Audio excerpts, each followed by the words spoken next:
Buffalo is a city that's built to win. 43 North is exactly what happens when opportunity, vision, and desire are unleashed and nurtured in a place like Buffalo. Even then, the growth and success doesn't happen overnight. Honestly, it takes failure.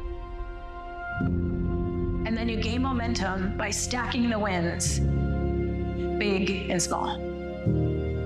And for us, every year, one night, finals night, gives us an opportunity to build on this success. Making 5 $1 million investments into 5 startups that we'll call Buffalo home. The ones that win tonight will join us in fueling all the progress we're already seeing day in and day out. Since winning 43 North, pipes were able to launch in the US. Since winning 43 North, I've doubled the size of my team and signed 8 contracts in Buffalo. Kick Further has funded $170 million of inventory. That's 6 times more than everything we funded prior to Buffalo. Since winning at 43 North, we've raised $35 million and built a clinical trials company that spans the country. Kangaroo Time has grown our team to 80 people, moved into a 9,000 square foot office, and raised $36.5 million. The big wins crystallize the mission, like a company going from idea to IPO. But it's just as impactful to see that one person landing the job of their dreams, or a founder getting the funding to take their company to the next level. We have a mantra of sorts. It's happening here. Watching it all unfold across this city really reinforces that idea. Buffalo is a place with all the ingredients for vibrancy. We have the grit, the culture, the playbook. Most importantly, we're a city that believes like never before.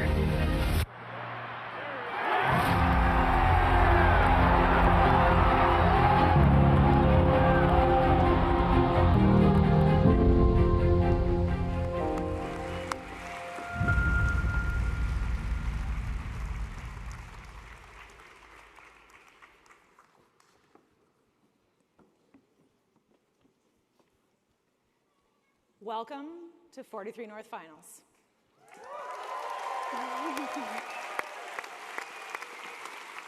Let the winning begin again. Our friends behind us here represent the 64 founders who all once stood on this stage, anxious, nervous, and excited. They walked away with renewed optimism, an investment from 43 North, but more importantly, with an entire city behind them.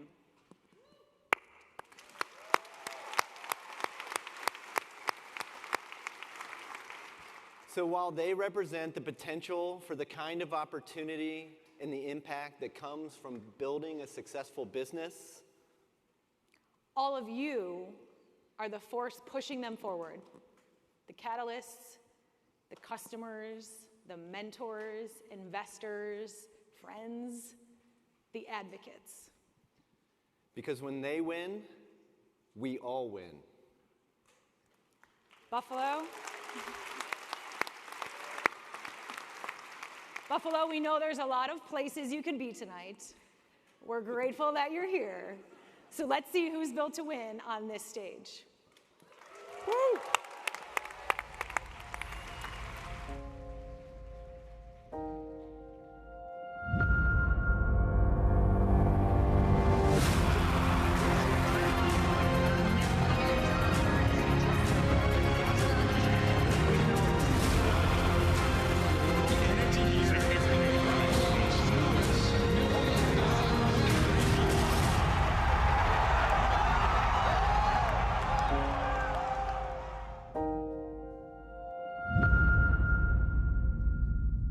Ladies and gentlemen, please welcome 43 North Foundation Board Chairman and tonight's MC, Bill Maggio.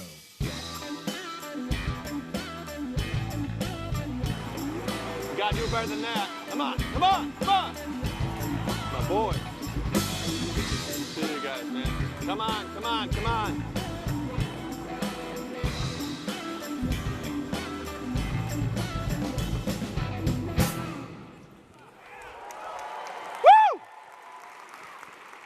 I cannot tell you what a privilege it is for me to be doing this again in the 9th year of our existence. First of all, how about a round of applause for the Bill Maggio House Band?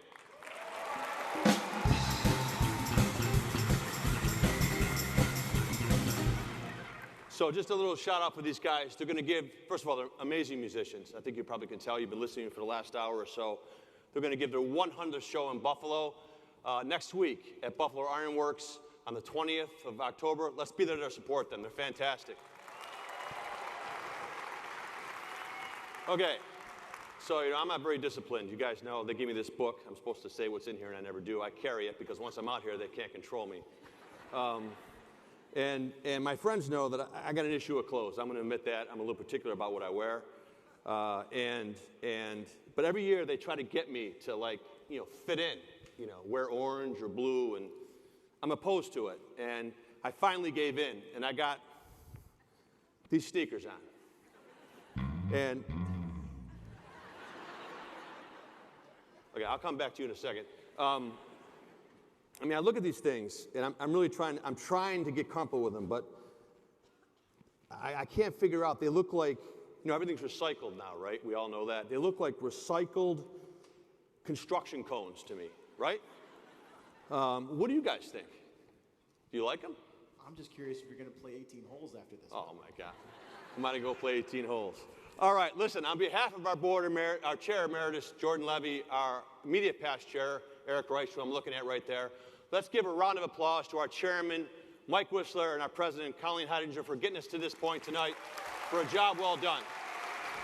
Fantastic.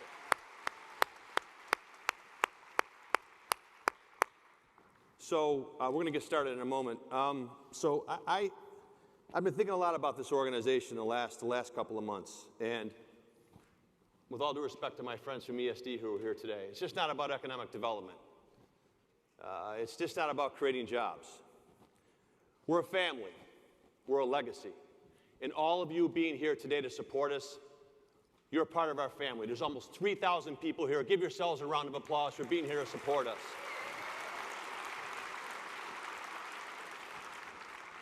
We celebrate our successes together. We learn from our failures. We laugh together. We cry together. And I give a lot of credit to our 3 previous and our current president, starting with Andrew Pulpernick, who was our first president in our inaugural year, followed by John Gavigan and Alex Gress, and obviously our current president, Colleen Heidinger, who I know you all love. But I give them credit for sustaining this legacy of family.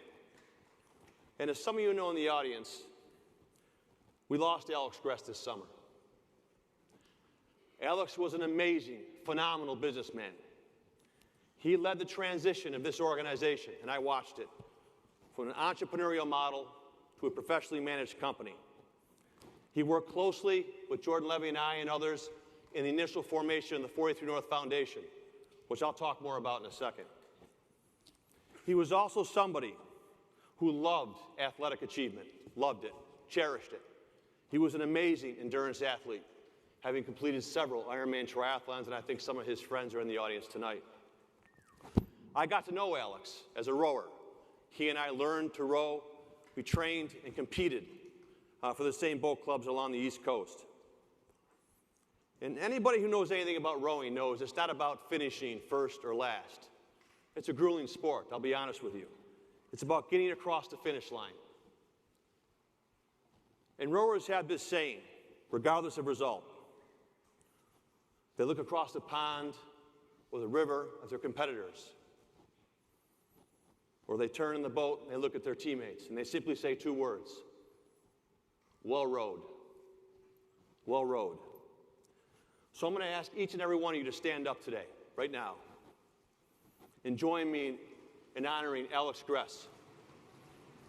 An amazing man, a friend to so many, a great leader, a great son,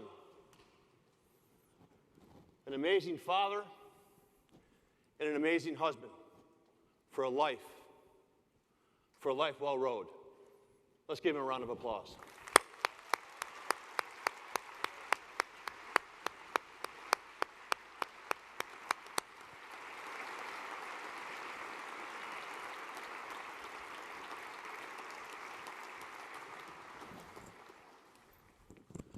And speaking of competitive, as you know, and I'm sure they probably said it, maybe they didn't say it, I wasn't paying attention, but we had over 1,000 people apply to this year's competition. We narrowed it down to 15 finalists who came here yesterday and pitched for the right to be one of the 8 finalists that you'll see in a couple of minutes on this stage. Unfortunately, 7 of them didn't make it through. They're in the audience today. Let's give them a round of applause for a job well done and for believing in Buffalo.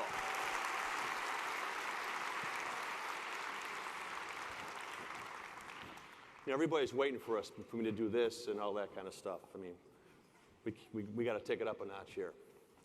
All right. A lot of times when I'm up here, I talk about our previous winners. I'm not going to do that tonight because the team at 43 North has done an amazing job of putting some videos together that you're going to see throughout the competition today. But I do want to talk about one significant accomplishment of this team this year, and that's the formation of the 43 North Foundation.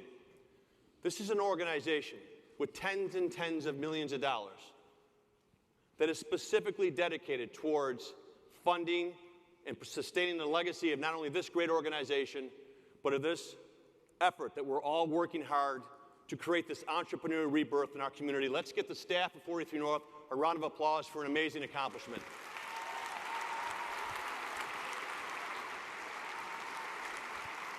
Okay, ready to meet our judges? Let's give a round of applause. Let's go, my boys. Turn me up.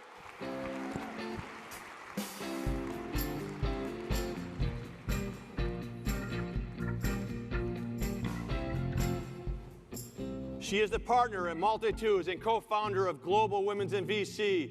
Please welcome Susatan Dong to the stage.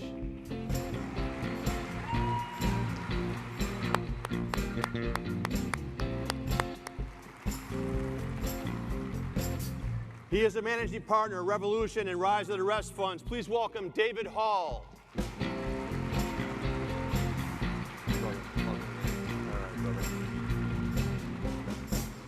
She is the managing director and chief impact officer of Advantage Capital. Please welcome Sandra Moore.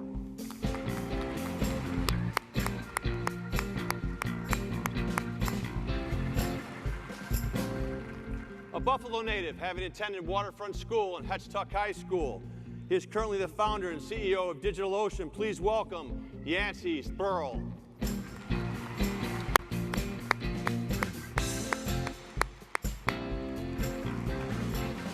And last but not least, she is the co-founder of Everywhere Ventures. Please welcome Jenny Fielding.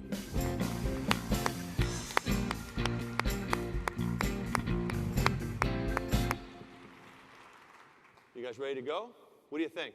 Seriously, come on. Awesome. You nervous? Yeah. A lot of people out here, 3,000 people. And you wore those pants.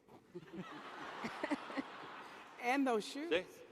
I have to be honest, I actually own these pants. These are mine. The sneakers are not mine. I mean, you like the sneakers, right? Yes, what do you think, man? I don't know. That was the look when I left Buffalo in the mid-'80s. That was. That's cruel, man. All right. Ba-bum, boom. yeah. My band's like, they've given up on me over here. Anyways, okay, here's how it's going to work. Each competitor is going to have 3 minutes to pitch, followed by 4 minutes of questions from the judges. We'll get through all 8 competitors, and then the judges and I will retire to the green room, and we'll decide which 5 companies will each walk out of here with $1 million. Are you guys ready to go? Let me hear it. Let's get the first competitor out here. Come on, let me hear it. Let's go. Let's bring out contestant number 1. Ladies and gentlemen, please welcome Stepwise.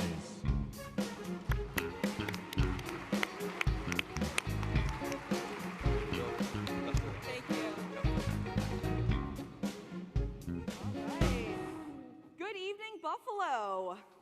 Woo! My name is Jane Chen, and I'm the co-founder and CEO of Stepwise. Now, before Stepwise, I ran an installation company for home electric vehicle chargers. Where's the timer? My customers were hardworking homeowners who wanted to buy electric vehicles because they could save money on gas. And the thing is, they were faced with high upfront installation costs that they had to pay out of pocket. The reason this is an issue is because New York State has one of the most aggressive climate acts and the oldest housing stock in the country. Homeowners will have to bear $11 billion in this state alone to upgrade residential electric infrastructure. Now imagine you're in the market for a new electric vehicle. You might think that to get an EV charger, it's a trivial matter, like any other appliance in the home. But instead, in addition to paying the $600 for that charger, the $1,000 for the installation, you might also have to pay a further $5,000 to upgrade your electric panel. And the thing is, the electrician doesn't have any other options. So instead, we're overbuilding, we're overspending, when we should, in fact, be optimizing what we have.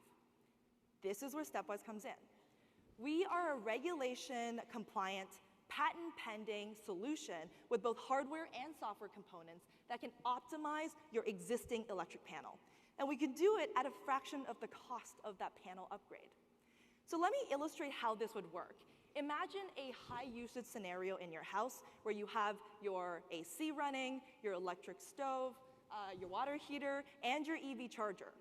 Now, it's really easy to go over the safe limits of your electric panel, which would trip your breakers and is what triggers that panel upgrade. Where Stepwise comes in is we can now orchestrate the usage of electricity to your most flexible devices, starting with that EV charger, so that we stay within the safe limits of the panel, avoid the upgrade, and always make sure that your car is charged in the morning. And we've already deployed in many homes, and we've proved that we can save homeowners 60% upfront and help electricians to build better and better businesses. So it's a win-win solution. And as we think about launching in 2024, we're projecting exponential growth where we're going to distribute through electricians, installation companies that generate leads for electricians, as well as partners like utilities and dealerships. And speaking of new product lines, we already have additional modules in the pipeline for heat pumps and electric water heaters. So my team brings experience across business, engineering, and the electrical trades, and we're joined by a panel of advisors coming from from industry-leading companies. And we're excited about Buffalo. We're excited to relocate here because relocating here means that we can be made in America. Woo! And not only that, but still achieve 10 to 25% of a cost advantage. That's huge. We're also committed to investing in technical talent, not just engineers from UB, but also our friends from Northland, the skilled laborers.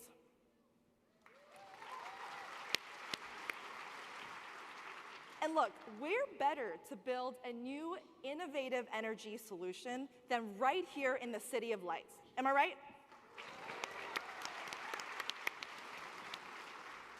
So Buffalo, I encourage you to take a step with Stepwise and take control over your energy future.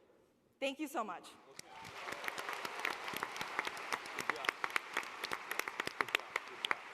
All right, who's going to kick us off? David. Yeah, happy to do it. Great presentation, Jane. Really appreciate your thoughtfulness. This really reminds me of the solar panel innovation that came a couple of years ago, which was only supported through lots of federal, state, and local subsidies. How do you think, are there subsidies for sort of EV retrofitting, and how have you been able to tap into that for Stepwise? Yeah, thank you for this question. This really gets me excited because on a federal level, the government has already agreed through the IRA to give about 30% of the total cost of installation back to the homeowner. And for the remaining devices in the house, like the heat pumps, et cetera, we can almost get this device virtually free through state-focused rebates. And this is in addition to the actual cost savings that we're generating for homeowners. So it's a great solution across the board. Sandra. Why Buffalo? What's the business case for Buffalo? The business case for Buffalo is that we want to build and grow with Buffalo, not just from a product and manufacturing perspective, which I've talked extensively about, but also because the ethos of Buffalo is perfectly suited for what Stepwise is all about. We want to create better and affordable solutions, and we also want to do it in an innovative way. Buffalo was one of the first cities in the US to have mass electric street lights for everyone, and this allows us to build an electrification solution for the masses. So it's a great fit from every perspective. Jenny, you got a question? I love the tailwinds of this business. Can you talk a little bit about how you get the electricians excited to sell this for you? Yes. So one of my favorite parts of this business is that I got to grow it with one of my co-founders, Ethan, who is a master electrician. What we love about this is that we are helping electricians build their businesses better. And the reason I say this is because that typical upgrade I'm telling you about takes 2 people 2 days. There's already an electrician shortage in this country, and what Stepwise enables electricians to do is to do more business in the same amount of time and actually make more. And the reason they're excited is because a lot of electricians I know fundamentally want to do what's best for their customers, but also want to do well for themselves. So this aligns incentives and takes them to the future. Yeah, sure. Love it. Yes. So when you think about the next several years in growing the business, how important is it all electric vehicles? And then the other growth enablers come later, or is it a mix? How are you thinking about investing across the multiple product areas, near term and longer term, to realize the 20,000 units you showed on the slide? And just because I couldn't hear your question completely, are you saying how are we going to scale to 20,000? Yeah, and how important is electric vehicles? Electric vehicles, talking about the impact electric versus vehicles. the other areas you showed for growth. Yep. This gets me really excited because if we just focus on electric vehicles in this country alone, we have a big enough business model. We have over $70 billion just in electric vehicles. Now, if we add in the rest of the devices I'm talking about, heat pumps, electric water heaters, stoves, that takes us up to $386 billion in the US alone. So. Sutian. So you win this competition, you get $1 million, which is not a de minimis amount of money. What are you going to do with that? Where does that get you? Yeah, I mean, this is very exciting for us because, as I mentioned, next year is huge from a product perspective. The $1 million will go towards building our product team, growing an operations team, manufacturing and deploying 1,000 units, which would then take us to new partnerships and to unlock additional funding. And so this is really that key step to grow ourselves into a much larger business for the rest of the country. Time for one more quick question. Anybody? Let's assume you've won. Okay. And you've got that $1 million in your pocket. How many people from Buffalo are you going to put to work, and what will they be doing? Ooh, that's a great question. You got 20 seconds to answer. From a numbers perspective, I mean, our focus is on engineers. We've actually already interviewed 3 engineers just in this area alone, and we're hoping to keep the team lean, but in that regards, probably in the 5 to 10 range. In terms of electricians that we can work with, we're talking about tens and hundreds, and as well as manufacturing jobs that we would create if we were to scale within this region. So hard to put a number, but impactful, I guarantee it. Well, we have to end it there. Great job. Give her a round of applause. Thank you.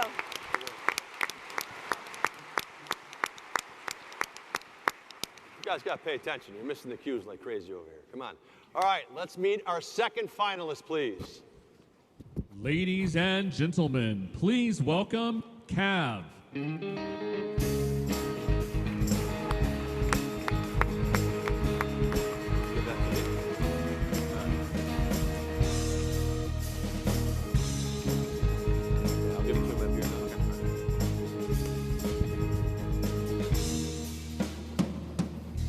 All right, let's hear it for this beautiful city. Thank you. I'm Whitman Kwok. I'm the CEO of CAV, and I'm here to ask for the privilege to build our company here with you. CAV is on the relentless pursuit to save lives. We're in the pursuit to reinvigorate the industrial base here in America. And we want to pursue creating a new economic model to benefit the communities that we operate in. We operate in the $156 billion market for helmets. We have digitized the entire manufacturing process to make it much more capital efficient, and this allows us to focus on our mission to save lives and drive superior unit economics for the people that work at CAV, for partners, and the communities that we operate in. Every year, over 500 million helmets are sold in motor, safety, and sports. We're focusing initially on the cycling enthusiasts because they are a favorable customer demographic. So what do they look for? What do any of us really look for? We want to look better, we want to be comfortable, and we want to be well protected. The CAV helmet, like a well-tailored suit from Napoli's, is tailored fit to the individual. Yeah, right? Pretty good. Yeah. That's pretty good, you got to admit. It comes in 8 billion sizes, one for every individual in the audience and the world. and it protects you better than anything out there with our patented materials and technologies. The lightning in the bottle, the magic really is everything between our website and the shipping dock. We have our own materials, proprietary polymers that we put into our helmets. We have 3D printers that make beautiful helmets and print us money. And we have an entire software stack that does everything from the digital measurement of your head to the automation of the helmet production. This results in a very efficient business model. We are 4 times more efficient than traditional manufacturer. We have 0 inventory because everything's made to order, and our gross margins are going to exceed 80%. Those margins are feeding us to be profitable by the end of the year, and it is what's driving us outstripping our production capacity in Silicon Valley, and why we're so excited about building a factory here in Buffalo. It's a strategic corridor to Toronto, our next market.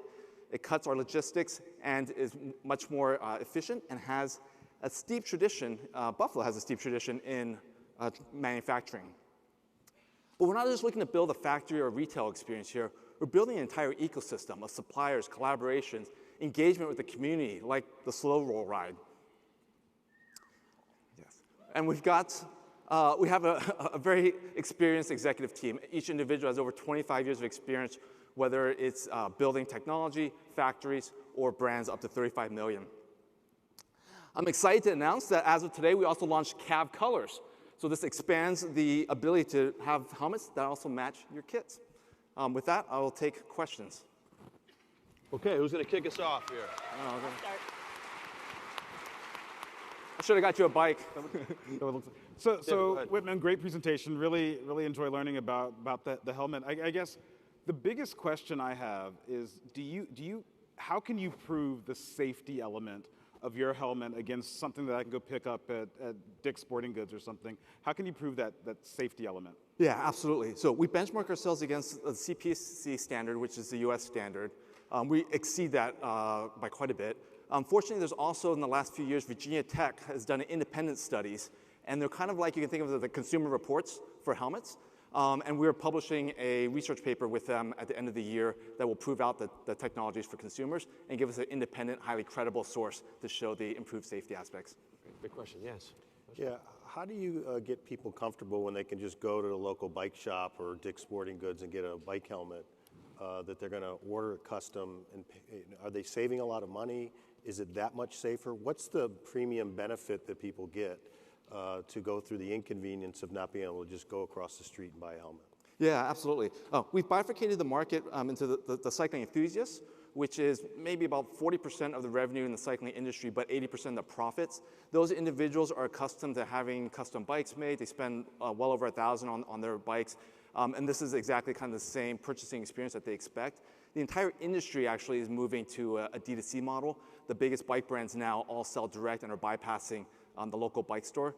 So we are actually just benefiting from that trend as we launch this helmet. Sandra, you look like you got a question. I do have a question. Winston, you, in your scaling model there, talked first about being focused on the elite biker. Mm-hmm.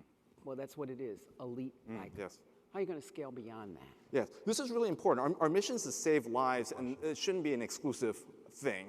And so one of the benefits is our margins are quite high, and we continue to get manufacturing efficiency. So that will allow us to introduce mid-market helmets so we can get a broader audience, and other activities as well, so that anyone can really benefit regardless of what activity they're doing and what income level, frankly, they're at. Shea? Any secret sauce on your go-to-market, or should we take the $1 million and just send it right to Zuckerberg? No, send it this way. And the secret sauce is that we focus, whereas many of the competitors that we operate in are spend money on marketing, we have a highly differentiated product, and that allows us to tell a great story to earn media. We have a very high referral rate with our existing customer base, teams, and all our ambassadors. We have a number. Actually, all our ambassadors from last year gave up paid sponsorships in order to be part of CAV, to tell our story, because they feel that passionate about it. That passion can't be bought, and that passion has allowed us to scale our sales very effectively. Sutian. How do you think about job creation in Buffalo? You mentioned growing the factory or building the second factory here. How many jobs does that create? What kind of jobs does that look like? Yeah. Honestly, this is a partnership with Buffalo, so the sky's the limit, right? The factory we're building will initially have a core team of 5. That's what the $1 million will help fund. But we will add people as the revenues increase. And so really the sky's the limit with respect to how many people we can hire. And obviously, it's mutual beneficial for us to grow that factory as much as possible. Didn't get the number, but we got time for one more question. Anybody got one? David, please. Yeah, I got a big head, right? Yeah. Like stuff doesn't fit in my head. How can I be sure your fit actually works? And I do get one of those 8 billion custom helmets. Yes. Your head is not nearly as big as some of our customers. I won't mention names. So no, we do guarantee the fit, and honestly, your head is within our normal specifications. Yes, there's nothing. That makes nothing me special has to be done at all. Good. No. Tell my wife that, please. Yeah. We're going to have to end it there. Great job, Winston. Thank you. Give him a round of applause. Buddy, yo. Thank you. You kind of got a big head, man. Yeah, got a lot of stuff in it. Got a lot of stuff in it. Got a lot of stuff in it. All right, ladies and gentlemen, let's meet our third finalist, please. Ladies and gentlemen, please welcome Credit Academy.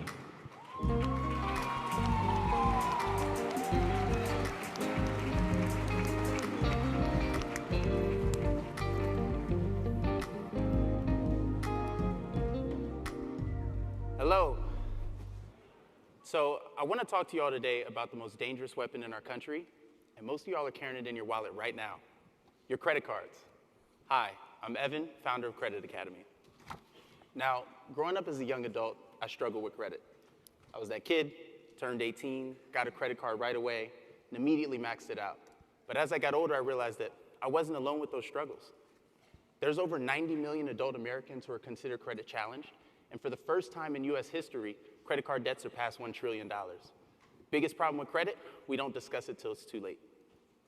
And when it comes to Gen Alpha, the follow-up to Gen Z, they're projected to have the greatest spending power in history, over $500 billion.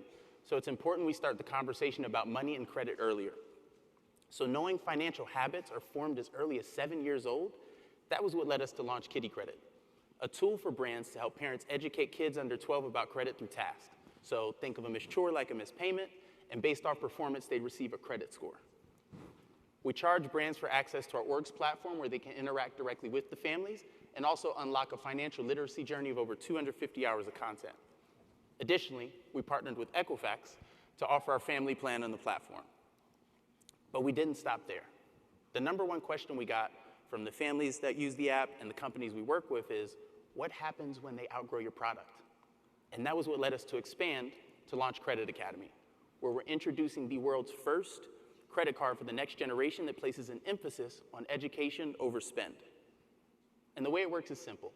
User signs up, it's a secured card, so the funds go into a high-yield savings account and they get to build savings and credit simultaneously. But most importantly, we incorporate an AI-based learning journey that allows them to earn rewards not just based off how much they spend, but how much they learn in the process. We white label the card for brands, and we charge them an implementation fee and monthly minimums, and we already have a credit union under contract. And for the card, we chose to partner with Discover. And we did that knowing that they are the second largest provider of student loans, and they also have the best rated student and secured credit cards. So when we think about where our end user's going next, they understand it best. And when we think why Buffalo, for us it's the number 43. Not just because of the wonderful 43North program, but because of the $43 billion commitment to improving economic outcomes of low to moderate income households by M&T Bank, headquartered here in Buffalo. Our team consists of deep technical and educational expertise, and our revenues are projected to do close to $500K for the year, with significant revenues coming from our Equifax partnership and future revenues transitioning more towards the financial partners currently in our pipeline. Our investors include Amazon via the Alexa Fund, and for any basketball fans in the house, we have D-Wade and Baron Davis's investors. So in conclusion, I'll say this. Our mission is clear: to turn our country's most dangerous weapon into a powerful tool for financial empowerment. I look forward to getting to know the city of Buffalo and sharing a beef on WEC while discussing how to help the everyday family beat financial debt. And for more on our Why Buffalo, scan the QR code. I'll stop there for that. Okay. Yes, and I want to bring out our head of education, COO, Mr. Mike Gross. All right, let's go. Okay. Who's kicking it off here? Man. Jenny, then I'll come to you, Super. Go ahead, please. All of that. all of that. Seems like the Equifax partnership is pretty big. Can you kind of double click on that, tell us a little more, and who are the other partners that you have in the pipeline? Yes, absolutely. So the Equifax partnership has been long-standing. Started around 2021 when we connected with a guy by the name of David Stifler, who's actually now on our board. He was there for 15 years, served as president of the Equifax Foundation. So what that started as user licenses, where they would then offer that to partners they already work with. So that led to a YMCA partnership and other ones that we're exploring. And then it transitioned to the consumer side, where we're offering the family plan. We're basically advertising it on our platform. But the long vision, which is why the SVP of their commercial department is here, is we ultimately see knowledge of credit as like a new risk model for credit issuance, right? Imagine if you could just demonstrate how much you knew about credit as a way to issue somebody a $500 unsecured line. So that's our long way of thinking about it. Great, Sutian. So sounds like you have a B2B2C model where you sell to credit unions and other banks who then sell into their customers. Can you talk about how you go from one partnership with one credit union to 50 to 100 partnerships? What's your go-to-market? Great question. For us, it's channel partnerships, right? So a little bit about my background. I have over 15 years of sales experience, and I was most successful when I worked with partners, right? So through channel partnerships, there's about 4,800 credit unions in total. We've been able to kind of break that slow sales cycle by working that way. We would take that same approach with credit unions to community banks, et cetera. Sandra. So you've got an array of customers when I look at this. So talk to us about how you reach each one of those customers. Absolutely. So when you talk about B2B2C, for those here, that means business to consumer. So on the B, it essentially is any organization that's looking to engage with a younger audience. We started with credit unions because we saw that 60% of kids whose parents bank at credit unions end up banking elsewhere. But then from the consumer side, we wanted to find a way to connect with them authentically. So the B2B2C is really important to us for 3 reasons. On the business side, lower acquisition cost, 2, better adoption rates. But more importantly, it gives us the ability to connect with the users that need to use our product the most, but don't have the resources to pay for anything else. So that consumer's low to moderate incomes, which is why the M&T Bank initiative that I mentioned means a lot to us. Great. Evan, Mike, great job. Talk a little bit about the tension between the mission orientation around financial literacy against the business imperative of generating transaction revenue and getting people swiping that card or scanning that card. Yeah, great question. So what we want to validate is education as it pertains to transaction history, and I want to talk a little bit about how we think about the education. Sure, absolutely. We think of education as most effective through experiential learning. And where most have gone wrong in the past is focusing on theory over practice. Our logic model emphasizes behavior change by addressing attitudes, emotions, and cognition around financial topics. So what we do is focus on an AI-based or utilizing existing AI technologies, leverage large language models to customize that experience for all of our users that much more. The idea is not specifically and only the transaction volume, but knowing that you're going to keep this card for the long term. So the lifetime value is higher than just that few swipes that I can get you to do immediately. Got it. That's great. Yes. Yep. What are your plans for the $1 million investment, specifically your investments in Buffalo, and how is that $1 million going to help to transform your business? Being here is great for us. Really what we want to focus on is our sales operations, right? So now that we are post-product on a lot of the things that we worked on, we can really just go ahead and execute on that and really go full force with Credit Academy. We've seen a lot of traction with the credit unions we're working with. We think a partnership with M&T Bank and just figuring out how we really tap into the local banks, it would be amazing for us in that regard. So it's really about diving in on the sales and just accelerating our growth strategy and just being heads down. We're going to have to end it there. Great job.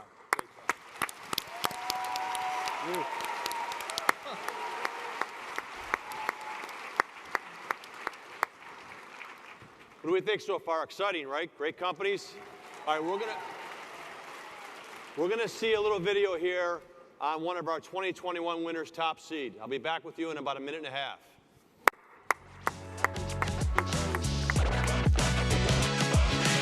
Before we go on, let's take a look at our portfolio. In 2021, Rebecca Brady, founder of Top Seeds, took home our only $1 million investment that year. Let's check in with Rebecca to see how she's built her cracker empire since then.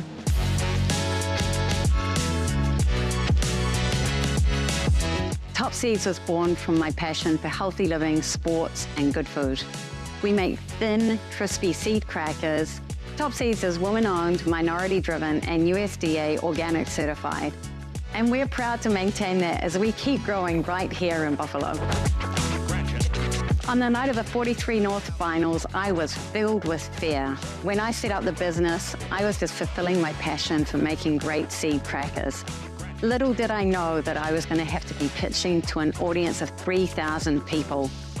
I just went out there and told my story. I talked about being a woman-owned business, employing refugees that had set up their lives in Buffalo, and making the best, healthiest, great-tasting cracker that we could.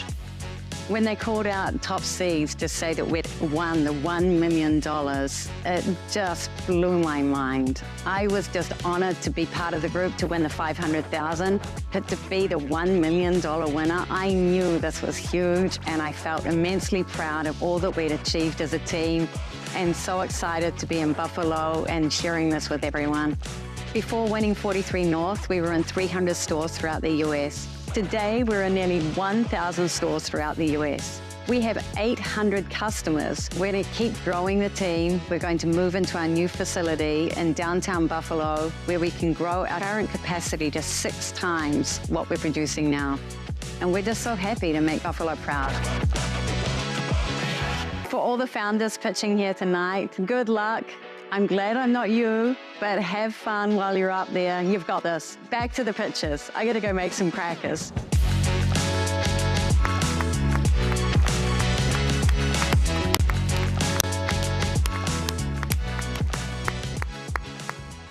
That's just absolutely wonderful. It's amazing. All right, let's meet our 4th finalist, please. Ladies and gentlemen, please welcome Afterlife.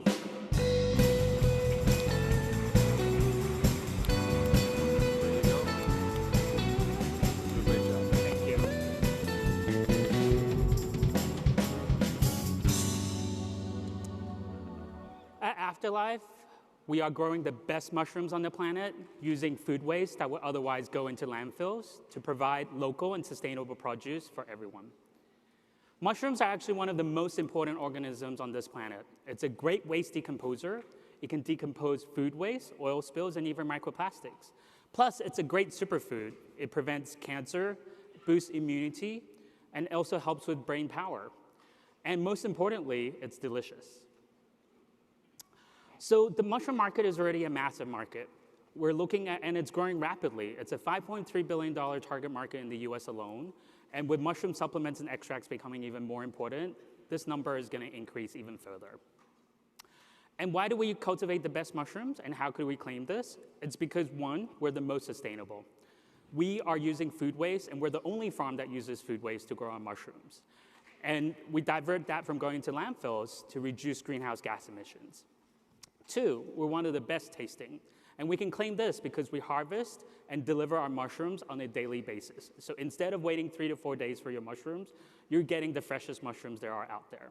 Just ask Tom Colicchio, who's one of our customers in New York City. The top chef head judge knows what he's doing. And we also grow some very unique species, such as cordyceps and blue puffballs, that you rarely see, but chefs love. It has great texture and high yields, and that's what we're providing to our customers. And more importantly, our prices are still the same as what they're purchasing. And we can do this because we're getting free raw materials. Plus, with our indoor automation equipment and liquid fermentation, we can reduce our prices and our costs to be able to pass on the prices to our customers. So how does it work? We essentially work with local restaurants, grocery stores, and even arenas like the KeyBank Center. And thank you for coming here tonight instead of the Sabres opening game. And essentially, we take the food waste from them, we take it to our farm, we process it, they pay us to process it, we don't need to change any behaviors. Essentially, waste haulers would take it to us instead of landfills. So this is our pilot farm in New York City. We currently grow 20 plus species using our proprietary substrate formula, and we're excited to move into a 10,000 square feet facility later this year, and we're excited to bring that over to Buffalo. And this, you can see, once we harvest the mushrooms, we essentially sell them back for $6 to $15 a pound at wholesale. And this is one of our mushroom tacos that one of our clients are delivering. So we are proving that businesses can do good and be profitable. With just $1.5 million in investment per farm, we can actually generate $3 million in gross profit every year. This means that every farm that we launch each year can create an entirely new farm, which means that we can provide even more local and sustainable produce and reduce more food waste from going to landfills everywhere. We want Buffalo to be our super farm. Essentially what that means is we want to create a massive extracts plant here. 90% of extracts come from China, and we believe Buffalo is the place for us with the talent here to be able to do this with all the local partners that we can work with. Our team consists of really diverse group of people coming from mycology, indoor farming, manufacturing, CPG, and we're backed by really great VCs as well. And with your help and Buffalo help, we can make sure that nothing goes to waste. So Buffalo, don't let waste go to waste. Thank you so much. Okay, let's kick it off. All right, who wants to go first? Jenny, then I'll come over to you. Great job. Can you tell us what's really different about this and maybe defensible versus other mushroom companies? Sure, yeah. So what is really different about what we do is we are building great relationships from using food waste. Essentially, our customers are giving us their food waste directly. So we're building a relationship from day one with them. And that relationship continues to grow because we provide something back to them that they currently do not get, right? So currently all their food waste either goes to landfills, which means that that relationship and that experience continues to provide. So that's number one. Two is we're growing very unique species that you currently don't see in other farms, like the blue puffballs, as I mentioned, the tiger sawgills. These are species that aren't currently cultivated, and we've found them, and we've been able to grow them using our food waste as well. So these are mushrooms that essentially chefs love because they're high yields, great texture, dense, and they'll be able to use it. Yeah, so those are the two main things. And the last thing I would say is our unique distribution strategy. We work with waste haulers, so we just signed a partnership with one of the second largest haulers in New York City. They have access to 10,000 customers that we can sell directly into. That is a unique distribution strategy that no other mushroom farms can have access to, and that's because we use food waste. So why Buffalo, and specifically why Buffalo for your second factory? What's special about Buffalo? And then why Buffalo for your extract plant as well? So Buffalo, for many reasons, Buffalo is one of the great cities for agriculture, obviously. It has a really progressive urban farming culture here. And one of the things that we want to be able to do here is to recruit all these scientists and chemists. There's actually a really great chemistry program in Buffalo. It's obviously also a massive market between Western New York as well as Ontario. We can essentially create a $225 million market, just that.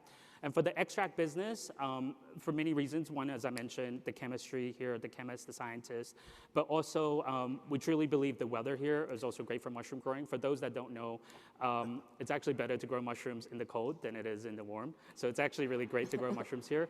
So we truly believe that that's why we can actually build a second farm here and expand here. David, please. Yeah, so you're moving to Buffalo for the weather. Let me get that. Yes, 100%. Got it. Exactly what I was thinking. So you got multiple revenue streams. They're going to pay you to take the food away. They're going to pay you to sell. You're going to sell the mushrooms, and then you've got an extract business, and then you've got, what do you think, 2 to 3 years down the road, which of those revenue streams is generating the most amount of profit or contribution to the core? Yeah, 100%.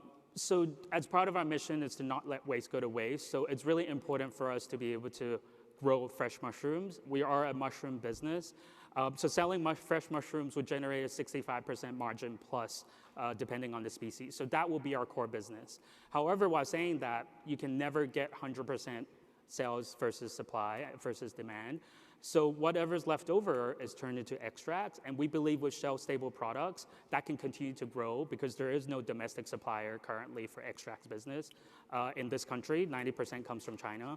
So we can use those shelf-stable products to be able to build extracts and supply it to mushroom coffee, mushroom beverages, mushroom supplements, and do that locally here. So it's going to be a 50-50 split going forward, and the waste hauling piece will not be a core focus because we're going to work with waste management companies. Essentially, they're just going to drop off their waste to us. Let's get another question in here. One more, Sandra, please. Sure. So again, I come back to, you've got this $1 million in your pocket. Yes. And who are you going to put to work here in Buffalo, and what will they be doing? Yes. So with $1 million, we can build a farm here, a pilot farm here. Essentially, the goal here is to be able to start getting some offtake contracts, literally starting from today. Hopefully working with organizations like Tops, 43North, and a variety of other food companies here. And we're going to build an extract plant here. So what that means is recruiting people here, essentially purchasing some of the equipment to provide more extract, to create more extracts, and essentially doing R&D as part of that $1 million. We would love to be able to supply within the next 2 to 3 years to be able to build a fully fledged plant using USDA loans plus grants as well available to us, so that we can supply up to 20,000 pounds of mushrooms every week in this city. Love that there. That is a great sweater, by the way. Thank you. It's part of the fun guy mentality. Thank you. Okay, let's meet our 5th finalist, please. Ladies and gentlemen, please welcome Guidesley.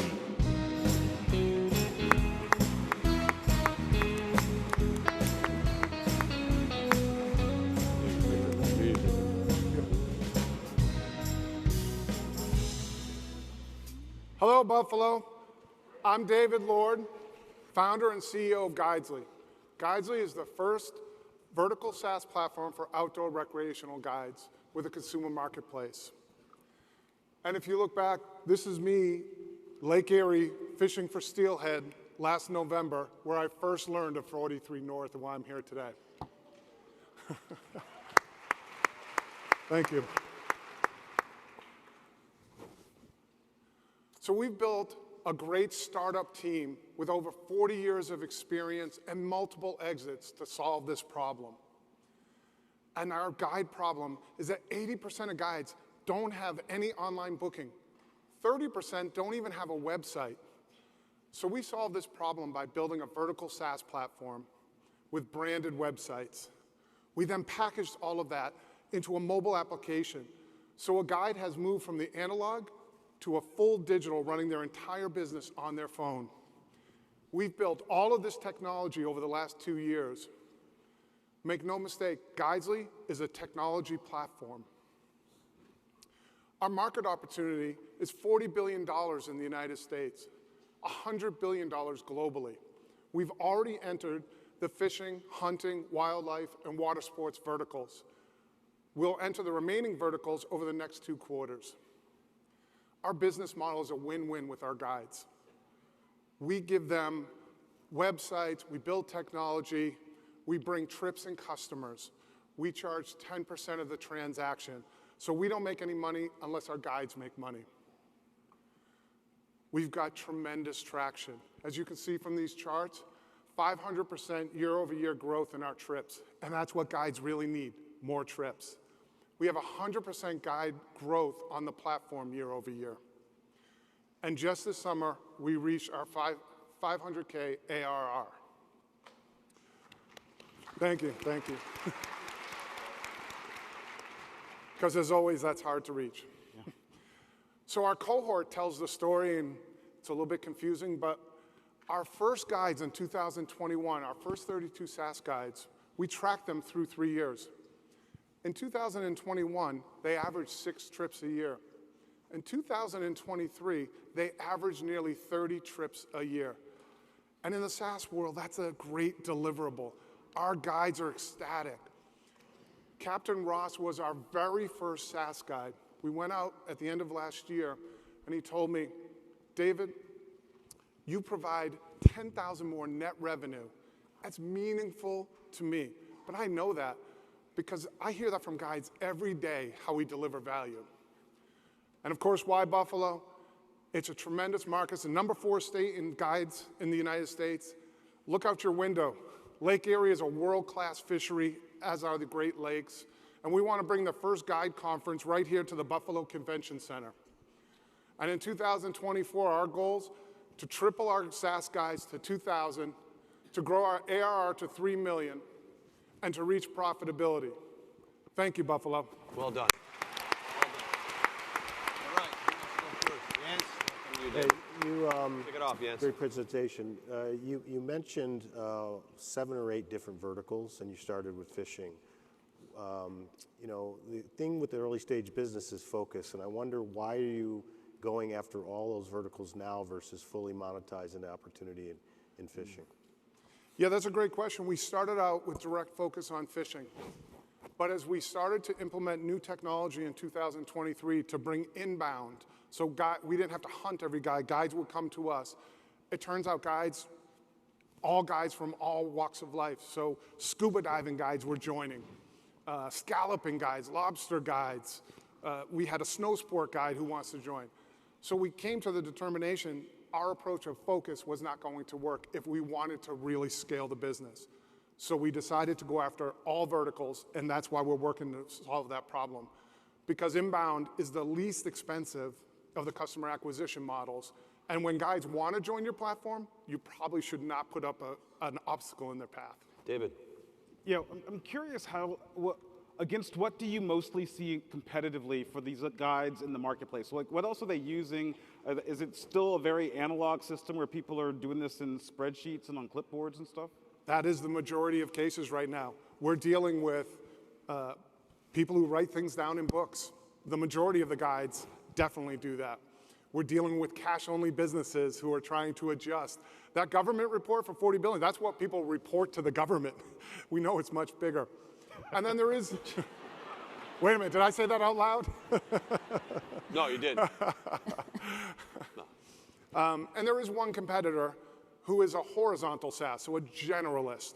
We have already taken over 50% of the market share against that competitor in fishing, our first vertical. Jenny. I'd love to double click on the customer acquisition costs. Sounds like your LTV is, in a good ratio, but talk to us how you're acquiring those customers. Sure. So the predominant way we acquire customers today is through our signal system and an outbound sales force. So we have inside sales, we figure out the signals of who's interested using technology, and then we go to them right at the moment that they're interested. We then have layered in upsell from our guide success team, which is unique in this industry. We teach our guides best practices, how to survive and how to thrive. So that gives us a great opportunity to upsell them into the SaaS marketplace. And then, as I said, we've just started inbound, and about a third of our new guides are coming from inbound, which has almost no cost. So that's how we've gotten our customer acquisition cost down to 125. Great. Go ahead. Very exciting. But the antiquation of technology and applications is rapid fire. Mm-hmm. So what have you got in your pocket or in your quiver to protect you against antiquation? Absolutely. Well, first and foremost, I've done this for 25 years. Being a technology leader means you invest in the latest and greatest tech, and we are doing so. On top of that, we are in both the AWS and Google digital native program, so their startup program of the top couple hundred, that they're building AI solutions for us. So we are always working to stay on top of the technology platform. That's the most important thing we do. We'll be taking and building out the Guidesly network next to take our APIs, our supply, and offer it to consumer channels. We are never going to rest on our laurels. Technology is everything for us and moving very quickly through it. One more question. Sutian, you have something? Yes, I do. So I assume once a guide joins your platform, they see an immediate pop in revenue because now they can do online bookings. But what is your strategy for keeping guides happy? How do you continue to increase their top line for them? Guide happiness is our #1 internal metric. Our #1 external metric may be trips, but in our company, it's guide happiness. We have a guide success group. That is their only deliverable, is guide happiness. So we teach them best practices. We've got relationship managers. And in the fishing or hunting or wildlife, this is unheard of, right? Someone actually giving them advice and training them on how to do their jobs better. And we have this incredible scope. We have 1,600 guides. We know what best practices are.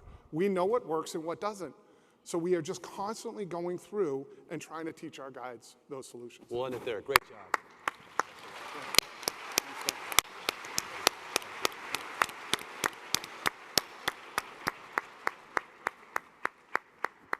You're looking at it. Okay, let's meet our 6th competitor, please. Ladies and gentlemen, please welcome Rees.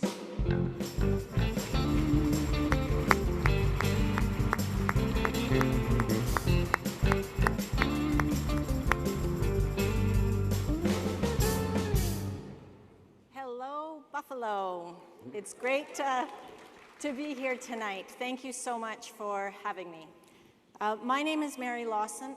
No, it's not. It's Mary Lobson, and I am the founder of the Rees community.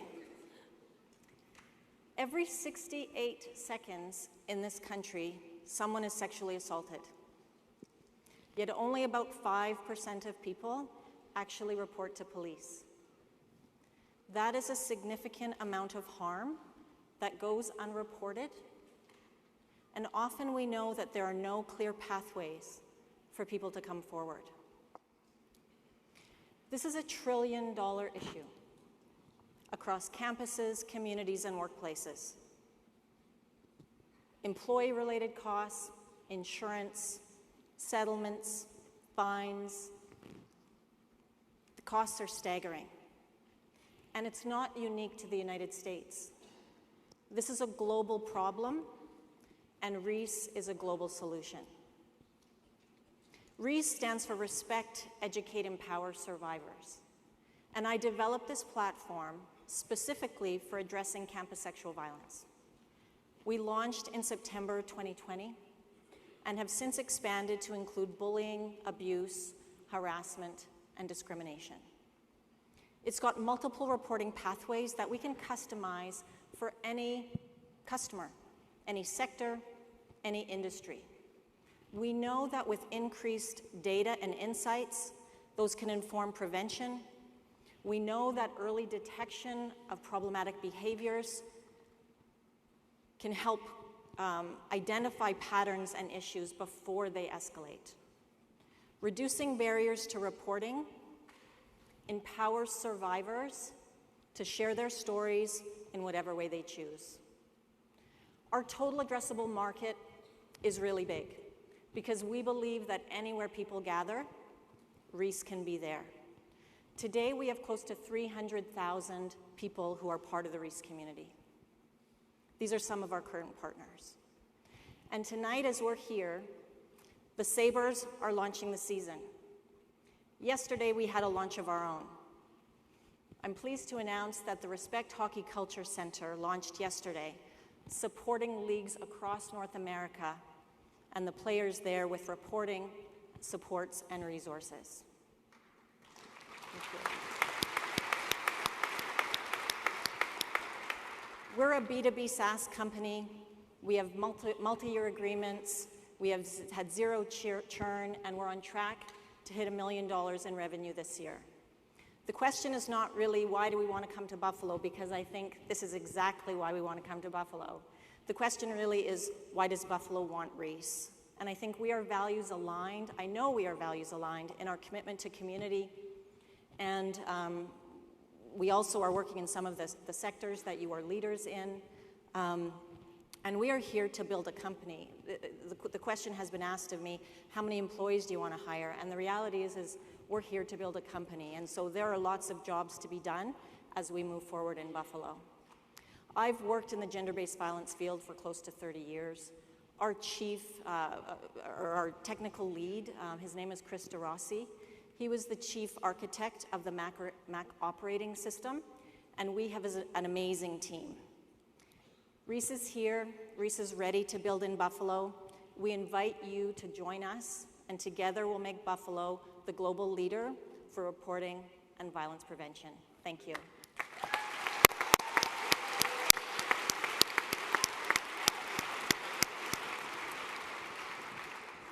Hey, thanks, Mary. Great presentation. This is a company that likely needs to exist. A lot of the costs of harm and violence are hidden. What reports, what do you expose to your customers? If I'm your customer and I get a report from Rees, what is it going to say on that report?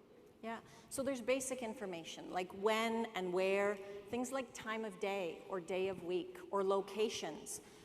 We might find patterns or trends, or organizations might that perhaps on Tuesdays or during certain times of year. For higher education, for instance, we know that from August till October, it's called the red zone. And that's when 50% of sexual assaults occur on campuses. So it can provide those patterns and trends and details. We have anonymous reporting, but then we also have reporting specifically to organizations where people can identify themselves. And so there's lots of different opportunities to gather data and insights from how the platform is being used, as well as reporting. Mary, how do you think about customer segmentation? You mentioned that you sell into higher education. You just launched with the hockey leagues. How do you prioritize those different customer segments, and how do you find them? Thank you. We have been working in higher ed. We have a number of customers there, quite a significant customer base. Was the question, how do we find them? How do you prioritize Or how do we prioritize them, sorry. We are very much committed to higher ed. As I said, that's where we've started. We are working in some other sectors and industries as well, but really focusing on kind of immediate needs and customer growth and potential within those verticals. Sandra. So you're seeking to close an information and communication gap. The problem that occurs for a victim and the lack of that being connected to someone who should take responsibility or do something about it. So that's a lot of marketing space in there. What's your marketing strategy? Great question. Good question. We work with all of our partners to think about within their vertical, what are the opportunities to engage stakeholders? And that might look very different on a campus than it might in a workplace or in a sports organization, across North America. And so thinking about what are the needs of those different stakeholders in terms of marketing, we have assets now that we have built for verticals. So we've got co-branded posters, wallet cards, bookmarks, video monitor content that can be shared and distributed within a particular vertical. And we build out that toolkit as we go along and move into new partnerships. Jenny. Can you talk a little bit about the competitive landscape and how are universities, for example, tracking this information today? Yeah, in a lot of places currently we see that they have email addresses, sometimes single-use reporting forms, and what we know for someone who's experienced harm or experienced trauma, the trauma memory can come back over time. And so what we created is a platform that allows a user to create one record, save that record, edit that record, and come back in the future and then choose from any or all of the reporting options. That's very different than sending an email, where you have to think about what do I include, what do I say, who is it going to? It's not a secure form of transmittal. So certainly that would be one type of advantage that we have. We're also built the platform using privacy by design, and so really considered both the privacy and data security of users as well as the organizations that we partner with. Yes, we've got time for one more, bud. Okay. What are your plans for the $1 million investment, and how do you see your business after you deployed that capital? What are the benchmarks? What are the metrics? What are the outcomes that you're going to drive as a result of those investments? Thank you. We are breaking even, and so for us, this money really is rocket fuel. It is growth capital for us. We want to focus heavily in sales and marketing, really are the priorities for this investment. We want to grow out our sales team. We want to focus in the US because we don't have tons of resources here. We're a small team. And so really focusing on higher ed, that would be our priority. And then we have done very little in terms of marketing. So that would be another significant expense for us, is really growing out, firstly creating a strategy, and then executing on that strategy with hopefully people right here in Buffalo. Great job. Great job. Thank you.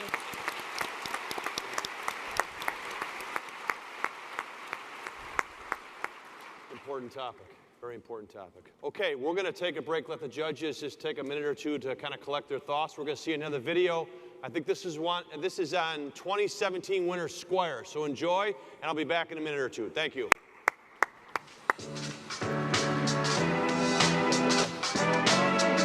When we talk about being built to win, it's hard not to think about our 2017 winner, Squire.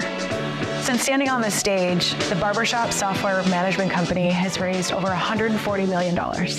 Here's Song Laron, one of their founders, to talk about what they're up to now.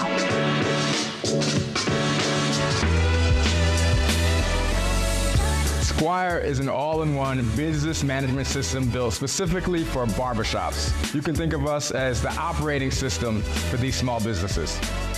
We felt that there was a lot of inefficiency and it was pretty antiquated, and there was really no software addressing that space in particular. So we thought we could do better and we could build something special. They say running a startup is like a roller coaster, super high highs and super low lows. Well, the night that we won 43North was definitely one of the high moments in Squire's journey. The capital really allowed us to get to the next level of growth. We were able to hire our customer support, onboarding, and operations team, all within the one office in Buffalo, and really propel Squire to that next level that eventually allowed us to raise our Series A, B, C, and D, and so on. We've raised about $140 million in the life of the company. So what's next for Squire? We're going to continue to have a laser focus on our customers, building the best products that's built specifically for barbershops. Super excited about our journey. We have so much room for growth and so much to go ahead of us. To all the finalists pitching tonight that are going to be on that big stage, I know how it is. I've been there. So good luck and go get that million.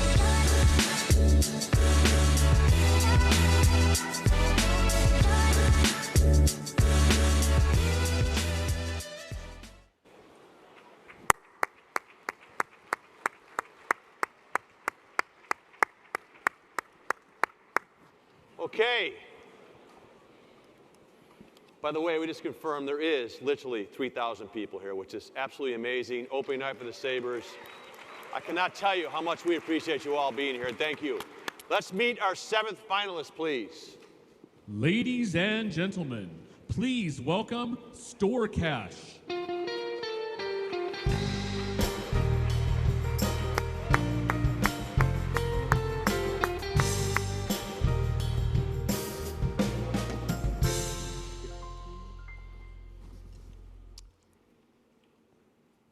What if you could get money every time you shop at some of your favorite stores? Hi, my name is Derrickis, CEO of StoreCash. I started on my StoreCash journey when I was at Google Shopping, and I got a chance to see how much retailers were willing to spend to get customers in the door. And that's when I found my life's passion. So I got some of my friends together, and we started StoreCash. So I'm fortunate enough to be joined by an amazing group of people that's not only passionate about what they do, but also experts in their field.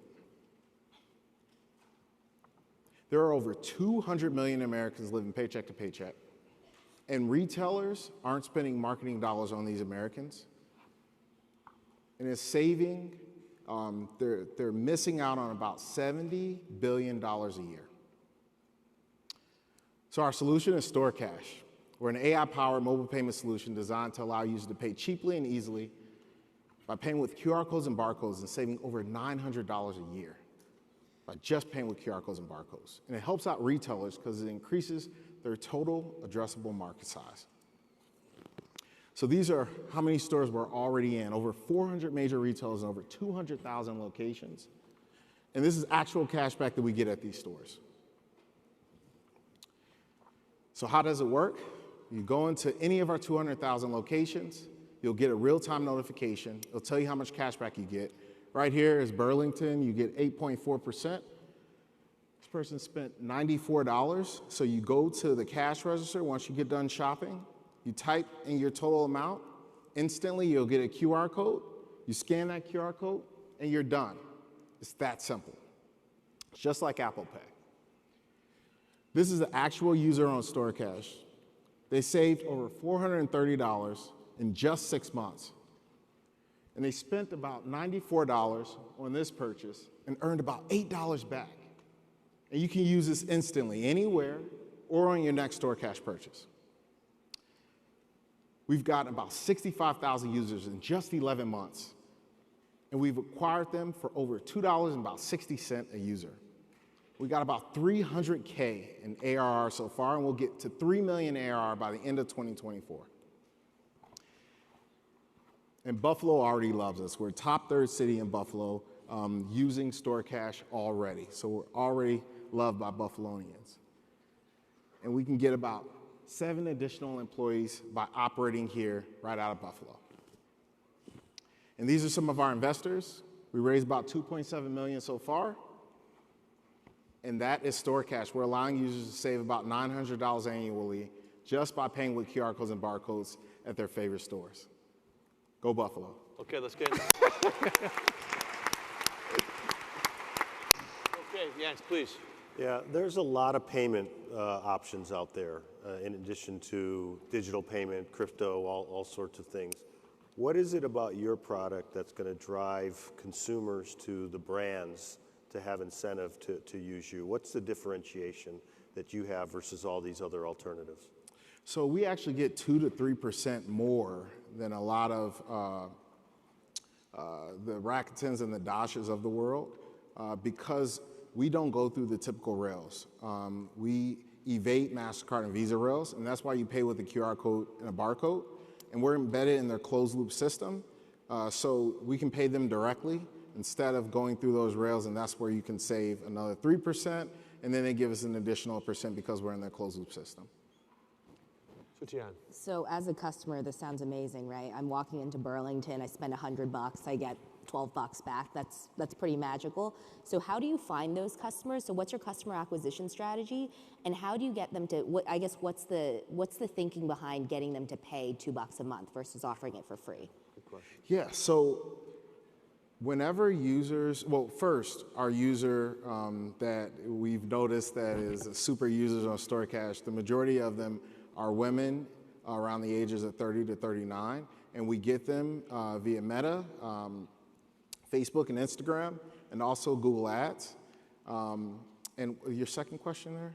And so the $2, why do you charge them money versus giving this app out? Yeah, because the most customers on the platform at minimum are saving about $30 a month to about $75 on average. We even have some users saving over $150. Now these are some of the super users, but yeah, so that's why we charge the $1.99, and it actually gets people, we want people to use it more often, and it gets people to even use it more often whenever they actually pay the subscription fee, then they want to use it more, and that's what we're pushing for. David. Yeah, Derek, that's a great job. Is there a data play beyond? I mean, I think $2 a member per month is nice, but to be $1 billion company, you're going to have to generate revenue from other places. Is there a data play inherent to what you're building? Yeah. So we have 2 different ways that we'll be generating funds, but we'll be able to give anonymous data to some of the retailers. They've already asked for it. And when I say anonymous data, I mean males that are 20, where are the top 10 places that they're shopping at? That's the maximum amount of data they'll be able to get because we don't want to go into privacy issues. And the bigger play here is via an API to provide other fintechs with this capability.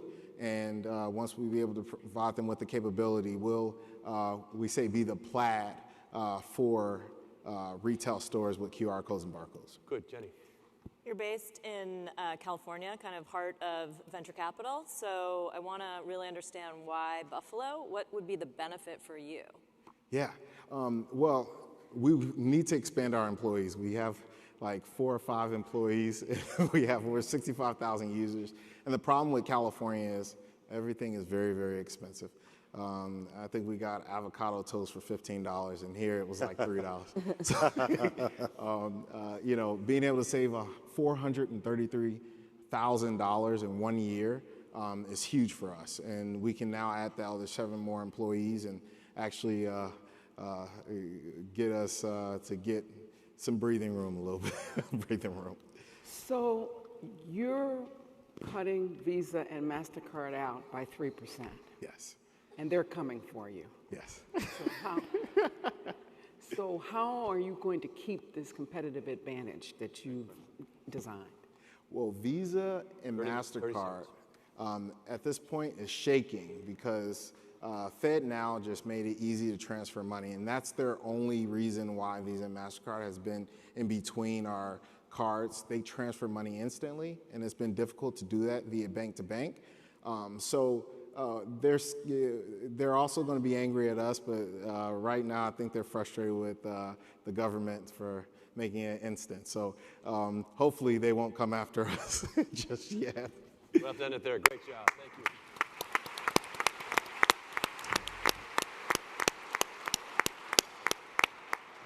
We ready to meet our finalist? Yeah. Okay, let's bring out our last finalist, please. Ladies and gentlemen, please welcome 4T2 Sensors.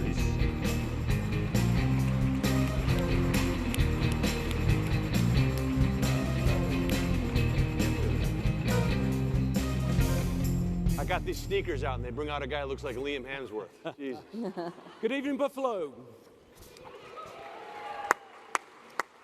So, my name's Max Swinburne. I'm the CEO of 42 Sensors, and I'm here to talk about disruptive sensing technology, which is addressing a $15.5 billion problem within the food and drink industry.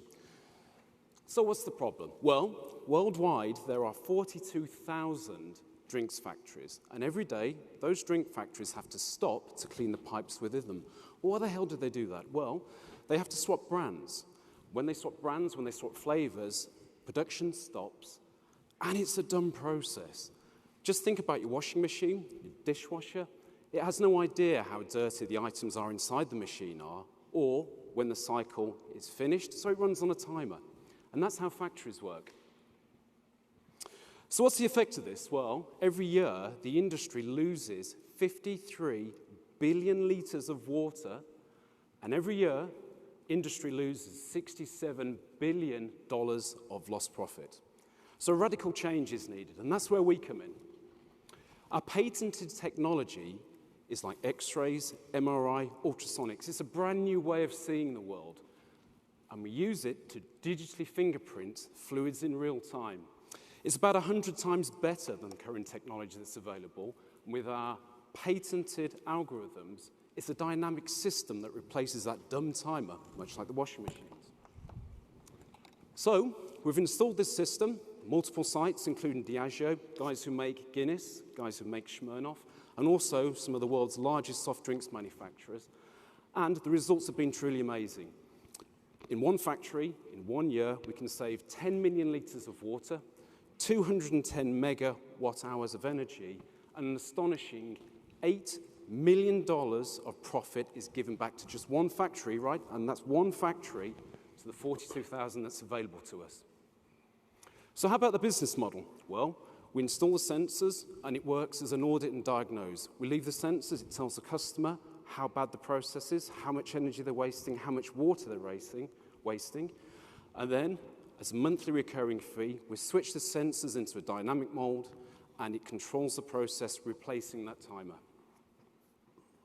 So for us, that's an average of $3.8 million in the lifetime of one factory. But it's not just cleaning factories. There are many applications where we can use this technology: oil and gas, dairy, pharma, wine, and desalination. At the moment, we're selling directly. Last year, we generated $450,000 of sales, and within 2027, we should get to about 20 million. But the problem's much, much bigger, and so is the opportunity. The opportunity is massive. So we need help in installing the sensors, selling the sensors, and maintaining them. So we need a channel partner. And with a channel partner, we can add rocket fuel to the business plan and catapult that to a $50 million business by 2027. We've been very, very selective in our board members and investors, and they are industry captains. I've spent 4 years selecting them. And this brings me on to the last slide. So why have I flown halfway around the world? Why Buffalo? Well, interesting fact, USA is actually the biggest food and drinks market in the world. And within 500 miles of this building, there are 4,000 drinks factories. That's 10% of the globe's food and drink manufacturing. Buffalo also has an amazing technical colleges. There's 4 of them. Every year they produce 3,800 graduates. It's perfect for our recruiting. And also, Buffalo has 100 years of proud manufacturing. We want our sensors manufactured here, supporting job growth within the manufacturing system. So imagine that. An American-made product, made here in Buffalo.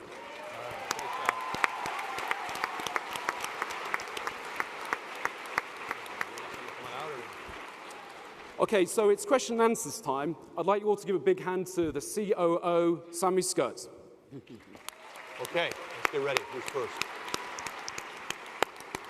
Can you talk about use of proceeds? So you win this competition, you get $1 million, you move over to Buffalo. What do you do with that $1 million? So it's very simple. We want to set up manufacturing here, and we aim to do that by halfway through the year, getting products into North America. Secondly, we hope to employ local people from here to support our growth into the North American market. David. Yeah, you talked a lot about some of the problems that you're solving. I'm curious for your key buyer at your customer. Is it the energy use? Is it the wastewater? Is it the production downtime? Is it the lost profitability? What's their top problem that you're solving? Okay, well, we're aiming for two things. Predominantly, it's production. It's generating profit for the companies we sell to. However, if you spend a few moments and have a look at all the top drinks manufacturers, Heineken, Carlsberg, Diageo, Coca-Cola, Pepsi-Cola, one of the biggest drivers they have is water savings. And we hope that by saving the water, saving the energy, we're targeting basically the factory and also the ecological benefits of the product. How do you get paid? How do you get paid? How do we get paid? So initially, it comes from a CapEx project. So the sensors are bought in on CapEx for about $38,000. And then because we can generate savings for the factory almost immediately, it transitions into OpEx. Therefore, it doesn't need approval. It promotes the factory's efficiency, and it works extremely well. Jenny. Talk about the sales cycle with your brands. How long does it take to close one of these customers? So the interest for the products has been the uptake has been absolutely immense over the last few months. And for us, for a total cycle to get into OpEx, i.e. the returning revenues, is around about 3 months. Now, why does it take 3 months? Remember, we're doing the audit and diagnose phase. Well, that's actually generating an ROI for the OpEx. So approximately 3 months. Yes. There are a lot of alternatives out here, and people have been working on these problems for years. Why are they buying your product versus the established incumbents who are in all these factories today? It's a good question. So actually, whilst I've shown you the manufacturing element that needs to take place, our company is actually based on data scientists, and we operate in a unique space in the marketplace. We produce extremely advanced hardware, but that's just a vehicle for our data scientists to process the data and generate those savings from the customers. We are unique in the field in so much as we actually process the data and provide that to the customer. David, you got another question? Yep. Sandra? I did. So my earlier question about how you got paid goes to the last question from my colleague just posed to you. So what is your primary product? Is it the data analytics, or is it the hardware that you produce in stellar, uncontradicted fashion? They're both hand in glove. So the primary skill and the primary demarker of our company is data analytics. We're data scientists. But we need advanced hardware for that to take place. So it puts us in a unique place in so much as we have the hardware, which is unique, and we also have the data analytics, which is unique. But the proposition to the customer, to be clear, is data analytics. Time for one more question. Who wants to take it?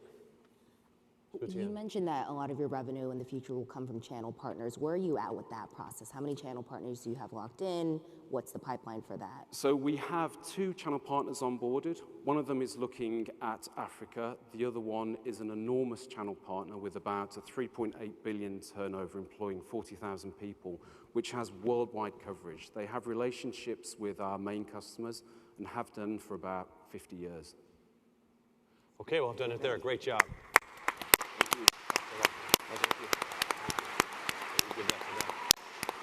Okay, that concludes the pitches. Let's give all of our competitors a round of applause. Great job done tonight. Really wonderful. Thank you so much. How about a round of applause for our judges? Fantastic. Great work, guys. Really, really great. Thank you. Okay, here's what's going to happen. We're going to retire back to the green room. We're going to decide who the 5 winners are. I just want to take a moment to remind you, stay in your seats. You're going to get an opportunity to vote for the People's Choice Award. And I just want to say thank you so much for being with me tonight, all of us. God bless and good evening. Thank you.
Please welcome 43 North President Colleen Heidinger and 43 North Senior Vice President of Marketing Strategy, Mara Devlin.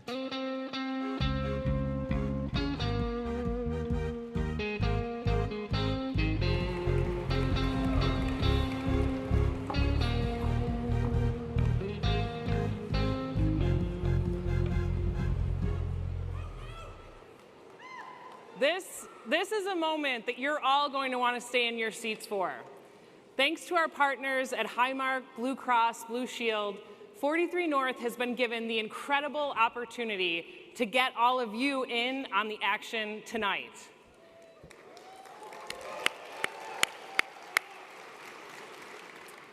In just a moment, you'll have the chance to decide who will take home an additional $25,000.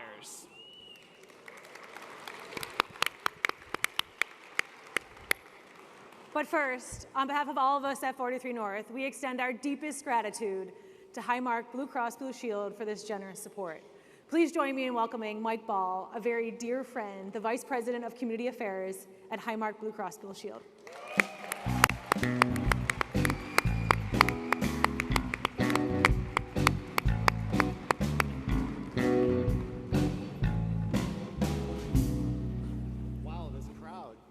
Game day at Highmark Stadium. Good evening, and thank you, Colleen and Maura. It's truly an honor to be here tonight on behalf of Highmark, Blue Cross Blue Shield for the 9th annual 43 North Finals.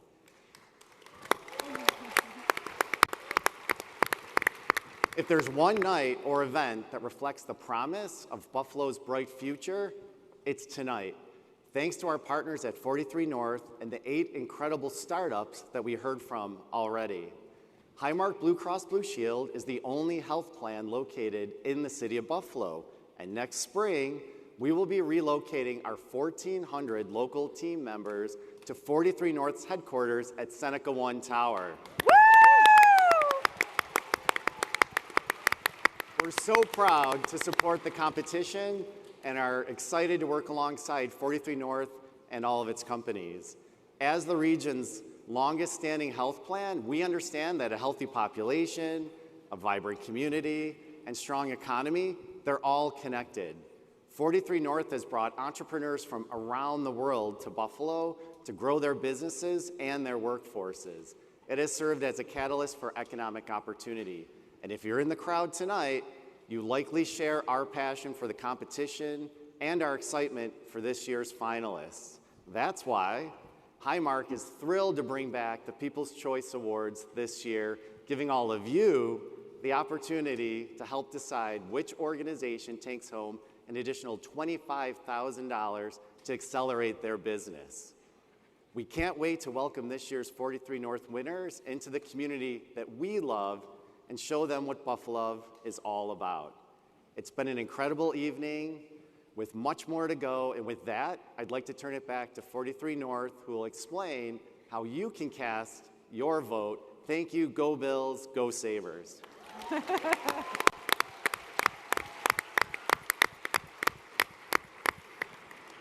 Thank you, Mike. Okay, 43 North fans, pull out your cell phones and let's pick a fan favorite. To vote, use the QR code on the screen behind us, or you can open your program to page 5. You can also go to pollev.com/43north and cast your votes there. You can only vote once, and voting will end after our fireside chat, so just after this next piece here. Don't wait, do it now. Mike will be back with us later tonight to award that $25,000. Huge thanks again to Highmark Blue Cross Blue Shield. And now, we're very excited to welcome back a dear friend and a special guest to Buffalo once again. Enjoy. We'll see you very soon.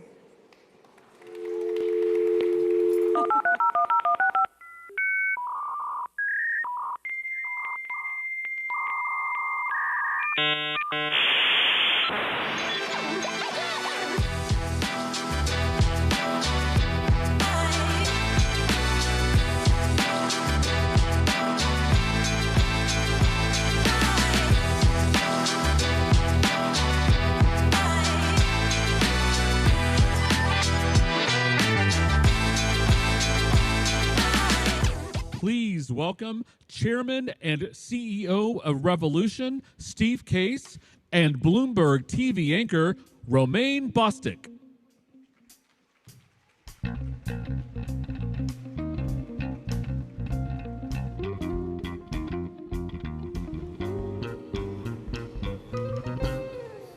This was an amazing group of finalists it's this terrific. year. Really terrific. Yeah, and it really was just kind of the whole cross-section of just a variety of different areas of our economy.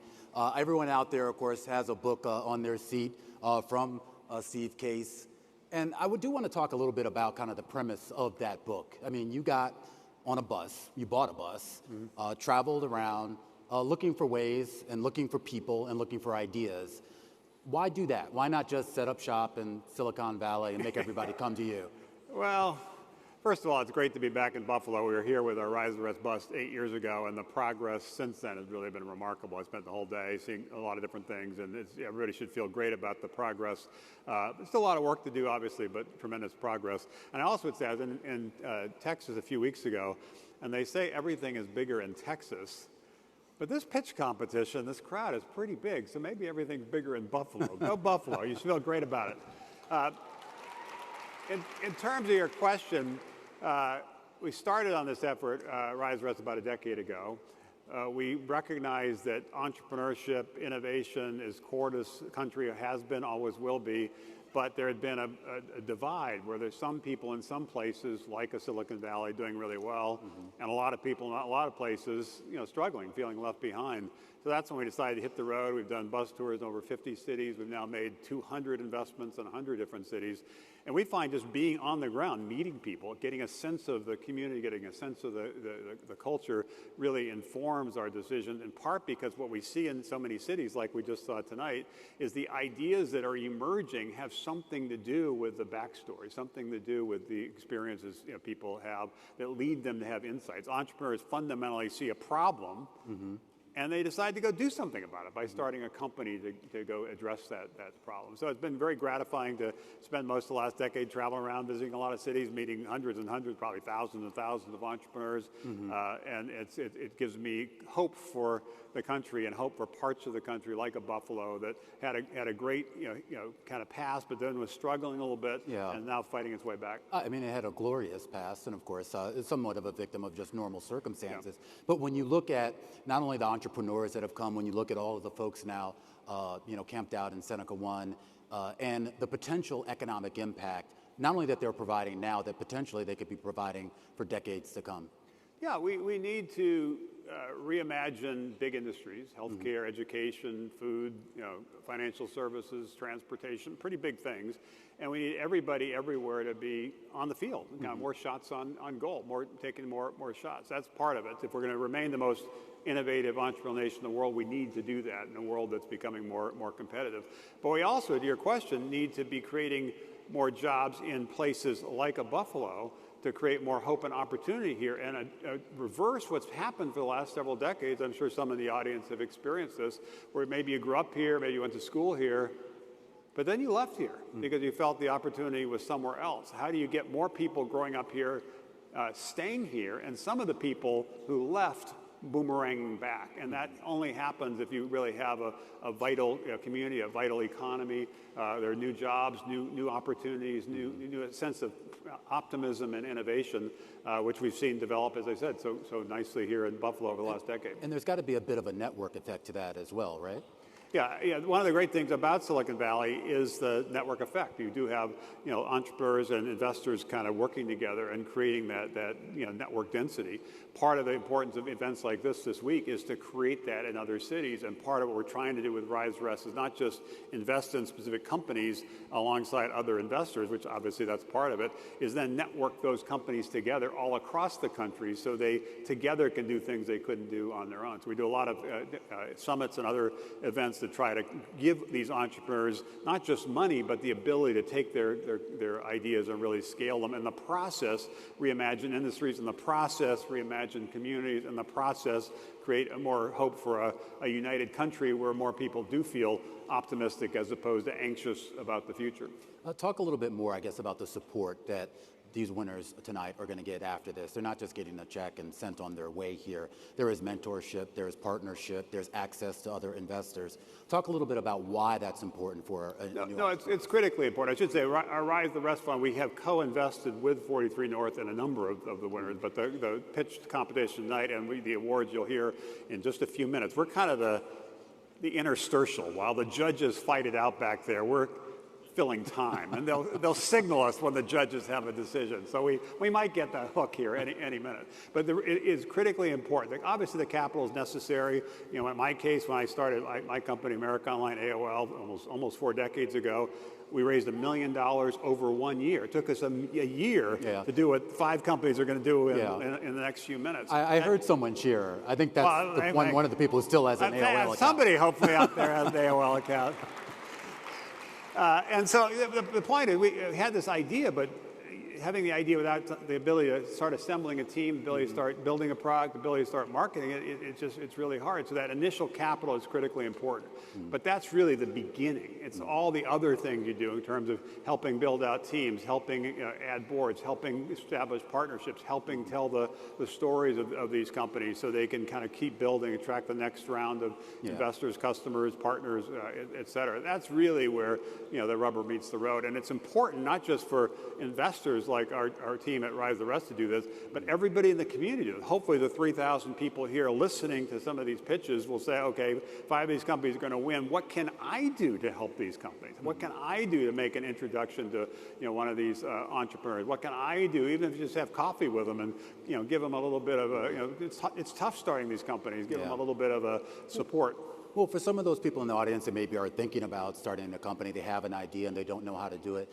I mean, when you reflect back on your time at AOL, when, let's face it, I mean, at the time, it was revolutionary. I mean, it was kind of the original social media to an extent. I think a lot of people don't quite realize that. But that wasn't necessarily how the company started. You kind of evolved into that, right? Yeah, we had an experience similar to a lot of companies where, first of all, when we started in 1985, to put this in context, only 3% of people were online, 3%. And those 3% were online an average of 1 hour a week. A week. And we said to venture capitalists, we have this idea.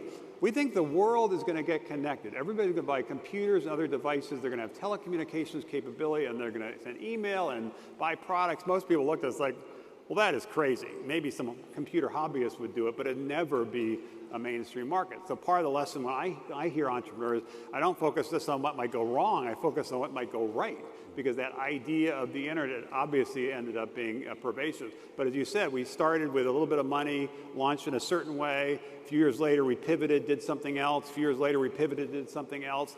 And 10 years into it, we finally saw success. We were the first internet company to go public, and we raised a whopping $10 million in our IPO because still back then most people didn't believe in the idea of the internet. So the entrepreneurs have to have a sense of where things are going, a vision, a real passion about that idea, but be pretty pragmatic and flexible about how you get to the promised land. And they also have to be able to really communicate that idea, as we just saw from the finalists here tonight. I mean, just the ability to tell your story and to tell it in a way that people can understand. Absolutely. And I remember the first time I pitched our idea at some conference, I got up at the podium and froze. I think for like 30 seconds, a word didn't come out of my mouth. I was just like stage fright or something. And so I understand why, including the entrepreneurs here, why I'm so proud to see people kind of on a stage like this, big place, 3,000 people. It is hard. It is scary. But over time, I think your passion starts, connecting to other people, and your story starts getting a little clearer, and you understand how to position things in ways that more people can relate to. So you start building not just a team within your company, but a team of allies around your company that are cheering for you and championing you. Mm-hmm. Of course, we know this 43 North isn't necessarily just about growing a company. It really is about helping the economy. And you alluded to this idea here of the entrepreneurial spirit and how that feeds into the hope in America. I mean, we are, by default, a very entrepreneurial nation here. And I know over the last couple of decades, things have changed. I'm curious as to whether that ethos that sort of made us so great, that ethos that led to so many great companies, How strong is that still? Well, I've been the chair for the last few years of the Smithsonian Institute, where there's 20 museums, a lot of digital properties, and we're gearing up to celebrate America's 250th birthday in 3 years. And part of that planning is leads us to remember that 250 years ago, America itself was a startup. It was just an idea. And like many startups, fragile, almost didn't make it. But there was a pioneering spirit, a can-do, take risks, take chances, kind of spirit, people moving here, moving across different parts of the land. And somehow this country, this startup nation, led the way in the agricultural revolution, and then pivoted and led the way in the industrial revolution, and pivoted and led the way in the technology revolution. So the question is, how do we continue to do that in the industries of the future, this next chapter? And we can only do that, in my opinion, particularly as we've seen more competition globally from China and others, if we really are getting everybody everywhere who has ideas, giving them a shot and turning those into real companies. That's the best way to make sure America leads. That's the best way to try to unify a divided nation. It's also the best way to create hope and opportunity in each city, Buffalo and other cities around the country. Do you feel like we're on the edge of sort of a new sort of era of prosperity, something that will take I us think to that next we level? have challenges for sure. We have challenges within our country. We have challenges all around the world. But I think that can-do American spirit can continue to lead if everybody here, everybody in different parts of the country recognize that we've got to support these entrepreneurs. We've got to launch these new companies. Yes, they're risky, but doing nothing is riskier still. You can't rest on your laurels. Half of the Fortune 500 companies turn over every 25 years. So unless you're seeding new companies, your community will fail, and ultimately your country will fail. But this gets back to sort of the whole purpose, not only just 43 North, but other accelerators in other states, that this can't be confined to just a couple of coastal cities. It's crazy. It's crazy. It's just not smart, and it's just not right. Silicon Valley is great. I celebrate Silicon Valley. A lot of great things. New York City is great. A lot more entrepreneurship there. Boston is great. But there are dozens and dozens of other cities like Buffalo and many other cities where we visited and invested that are also great, and they also have the ability to contribute. But the entrepreneurs there, the people there with ideas, just need a shot. And the people who left need a reason to come back. And the people who are growing up here need a reason to stay and to create that dynamic, that network effect. Yeah, we heard some great ideas tonight that I think kind of gives us a sense that there are a lot of great thinkers out there, and more importantly, doers, putting that into action. I don't know if you've ever had a mushroom from waste before. I have not, but I understand you have. I found out inadvertently that I've eaten some of his products. I didn't know. We did back a mushroom company in Colorado called Meaty that's doing some interesting things. We backed a company in Richmond, Virginia doing sustainable packaging, getting rid of styrofoam. We backed a precision medicine cancer company in Chicago. We backed a Mach 5 jet engine company in Atlanta. These are amazing ideas all over the country, and that's what Rise of the Rest is all about. And it's about, I guess, addressing problems, if you will, or at least finding solutions for things that people want. Yeah, as I said, entrepreneurs see a problem and decide to do something about it and create a company, and we have opportunities to improve how healthcare is delivered. We have opportunities to improve how education, not just for kids, but lifelong learning is delivered. We have opportunities to improve how our food systems work, healthier, more sustainable. All of these things can be improved, but it's not going to happen unless entrepreneurs say, I'm going to take on that challenge, and communities support them with capital and coaching and other things. What's the role of government in this in terms of supporting that effort? Government can play a role in setting the table in terms of tax policy around investing in capital gains. Even the government, Congress, a couple of years ago passed legislation to authorize $10 billion for tech hubs, regional tech hubs, and actually I know that Buffalo, and along with Syracuse and Rochester, has applied for one of those grants. So they're trying to do things to make sure we do continue to lead. They're trying to do things to make sure it's done in a more inclusive way. But the government can only do so much. Ultimately, it's the entrepreneurs taking on the challenges, the investors willing to back them, and the communities that are willing to come together and champion them. Are you finding other like-minded people like yourself? Yeah, it's getting better. When we first started 10 years ago, a little bit lonely. It reminded me a little bit of the early days of AOL when most people didn't believe in the idea of the internet, and it took us a while, but eventually people decided that was a big idea. Similarly, I think more and more people are recognizing something is brewing around the country. The pandemic, in an odd way, has been helpful because that kind of people started thinking about maybe I can live and work differently, hybrid work, remote work, things like that. Some people moved back to the cities they were from during that period, decided to stay. Investors using Zoom could certainly hear hear pitches from entrepreneurs no matter where they were located.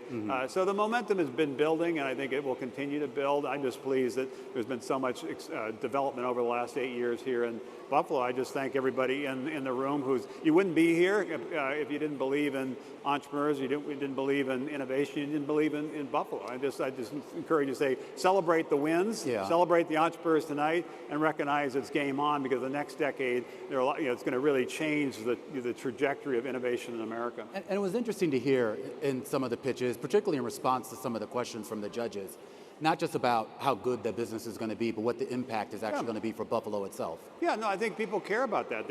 Of course, the businesses have to grow, and creating jobs and driving economic growth and paying taxes is a key part of that. And ultimately, in order to do that, you need to be profitable. But people also care about impact. Some of the companies that we back, like Shinola in Detroit, part of the reason they were successful is because people celebrated the idea they're helping Detroit fight its way back, celebrating that they were retraining auto workers to in this case, build watches. That impact aspect is also critically important. What do you think they're talking about? I think we're getting the hook. Yes. Oh my gosh. It's I think time. this is it, Steve. We have winners. Thank you all. Thank you, Buffalo. All right, that means the judges are coming back out. So let's do this, Buffalo. Give it up for the judges. Give it up for Steve Case. And give it up for all of our finalists tonight.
Please welcome back to the stage 43 North's president, Colleen Heidinger.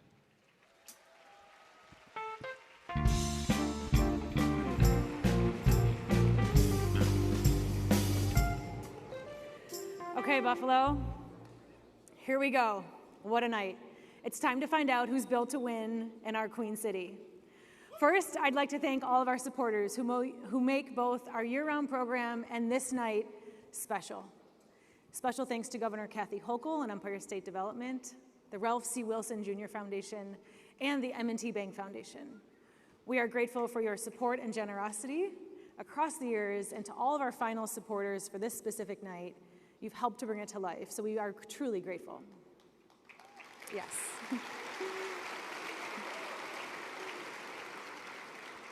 Before we go any further, I could never do this alone. Let's fill out this stage with those that really deserve to celebrate. First and foremost, my dream team, the 43 North team, our biggest yet. This small but mighty group goes to work day in and day out in the spirit of propelling our city forward. Yes.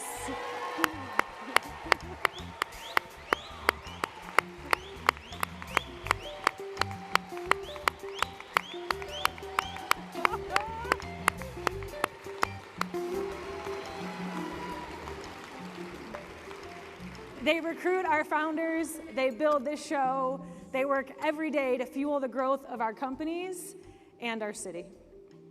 Next, let's bring out the 43 North Board of Directors, my dear friends.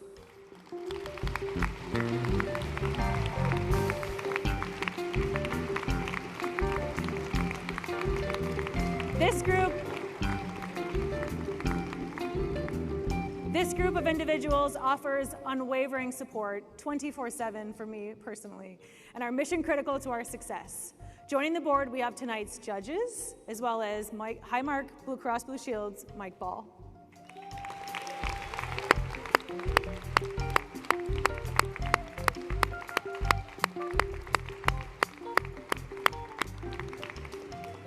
And now I'd like to to provide a warm Buffalo welcome to the New York State Commissioner of Civil Service, Tim Hoags.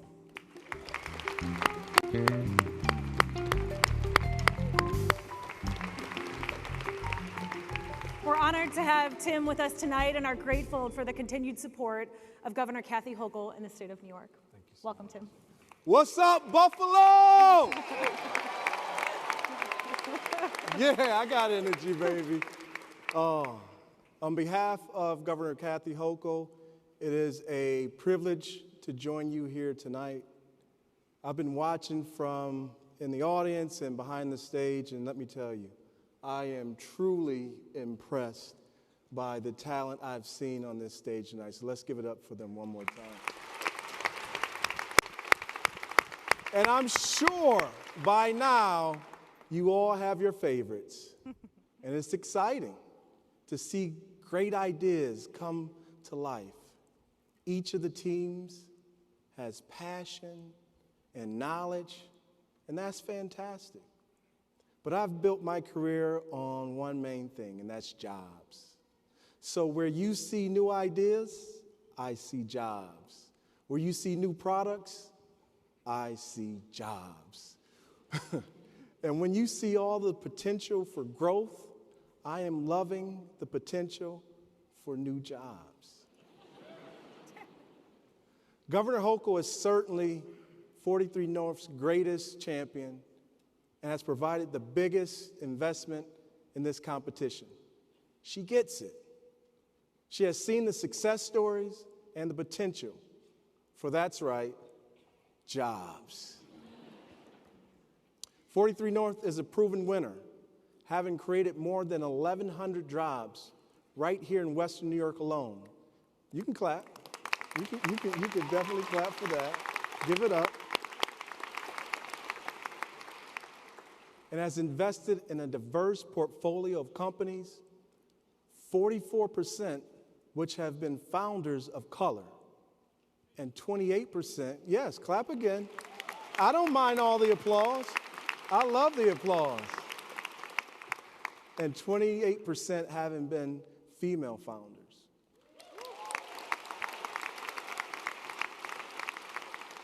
So I'm not mistaken, they come here for the money, and I would too. But make no mistake about it, $1 million can be a life-changing investment. But these companies are also excited to build the next phase of their operations right here in Buffalo. Because, yeah, clap one more time. It's because of the strong innovation economy, the highly skilled workforce, and because of all of you. All the people who provide support, mentorship, and the partnerships needed to lift these companies up. Under the leadership of the governor and with the support of everyone in this room, we are turning Western New York into an innovative hub that is admired globally. Thank you. I like this. Could y'all tell my wife to clap for me when I go home? I just don't get this all the time. So thank you to the extraordinary 43 North team and everyone here tonight for helping grow the region's reputation as an incubator for cutting-edge ventures. You don't have to clap no more. My ego is huge now. I'm good. You are providing the fuel for the economic growth that we need to build a bright future.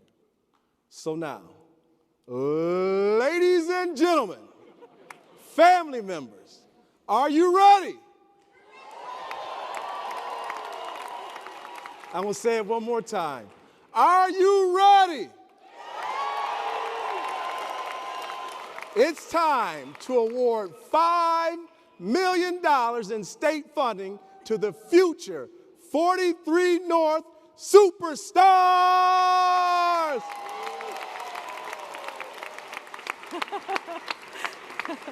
Thank you very much for being with us. Okay. To the table with the trophies. All right. Go Bills! Woo! Go Sabres! I was going to talk about the Sabres score, but I'm going to skip that for now. We're grateful to have you, Tim. Thank you. I'll wear my sneakers next time. Before we get to our People's Choice Award, let's please welcome back to stage our 8 contenders.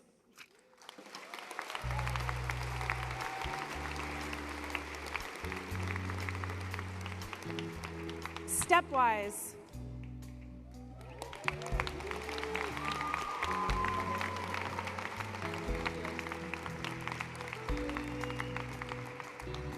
Cav.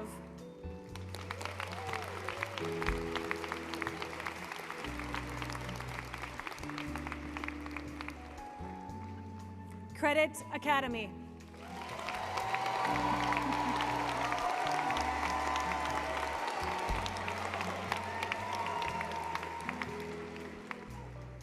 Afterlife.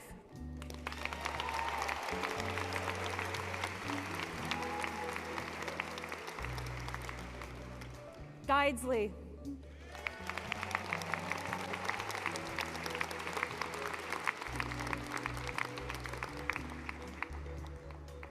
Rees.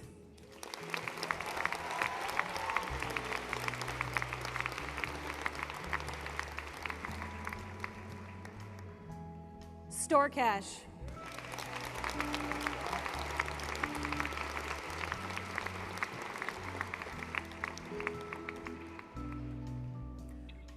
T2 Sensors.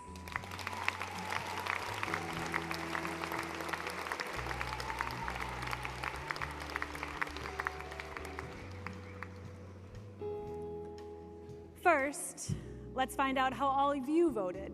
Mike Ball has the check. The 2023 Highmark Blue Cross Blue Shield People's Choice Award goes to Credit Academy.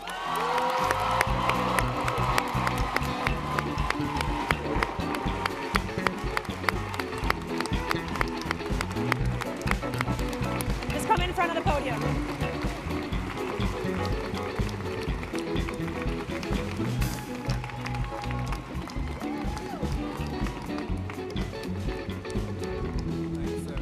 Congratulations.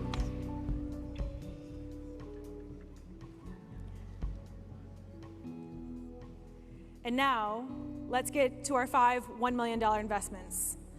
As a reminder, 5 of these companies are about to secure a $1 million investment and seize the opportunity to grow their business in Buffalo.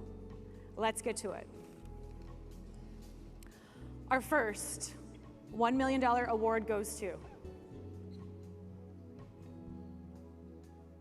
Guidesley.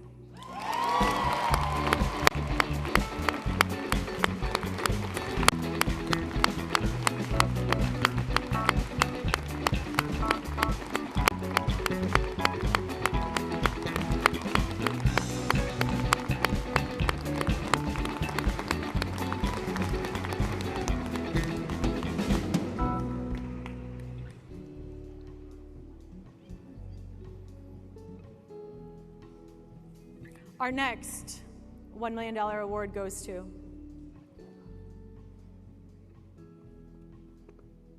StoreCash.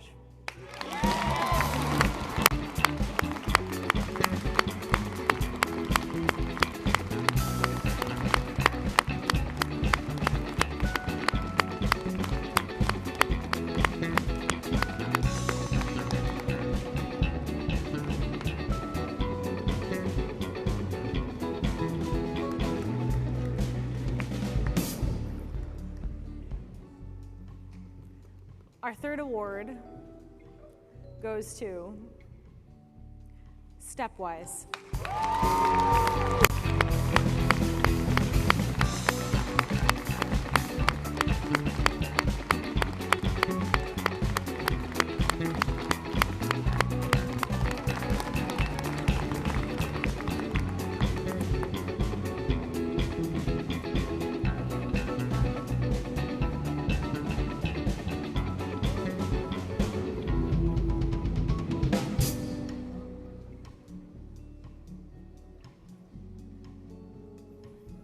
Another $1 million award goes to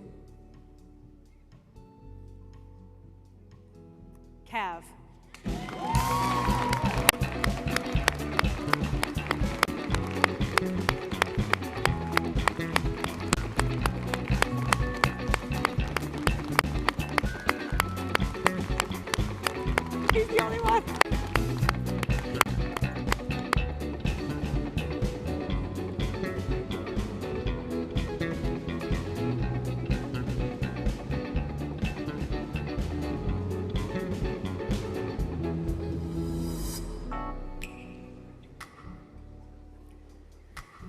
Okay, somehow it's that time.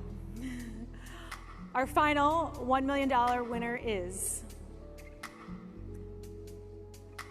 They told me to make it really awkward, so I gotta keep waiting.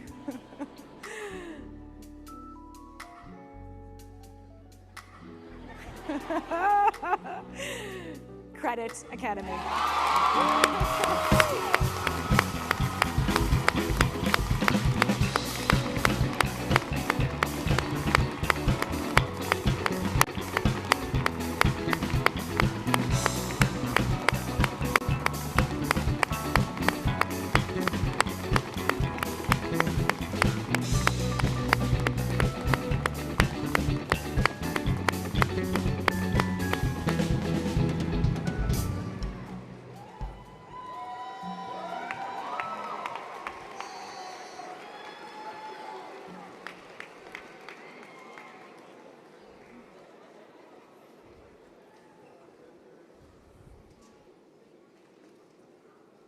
Buffalo. Now wait a minute. I'm incredibly proud to present the 43 North Year 9 cohort.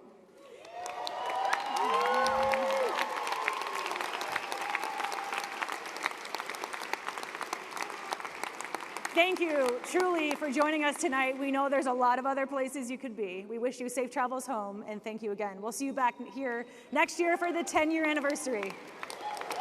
You know you make me want to shout. Lift my heels up and shout. Throw my head back and shout. Come on in, up and shout. Come on now. Don't forget to say you will. Don't forget to say you will. Shout. Right now, baby. Shout. Say it right now, baby. Shout. Say it right now, baby. Shout. Say that you love me. Say that you need me. Say that you want me. You want to please me. Come on now. Come on now. Come on now. I still remember we used to be 9 years old. Oh, I was a fool for you, way down to my soul. Oh, you've grown up, grown enough to know. If you ever leave me, I want you to know. Oh, yeah. I said I want you to know now. You've been so good to me, better than I've been to myself. And if you ever leave me, I don't want nobody else. I said I want you to know now. I said I want you to know now. You know you make me wanna shout.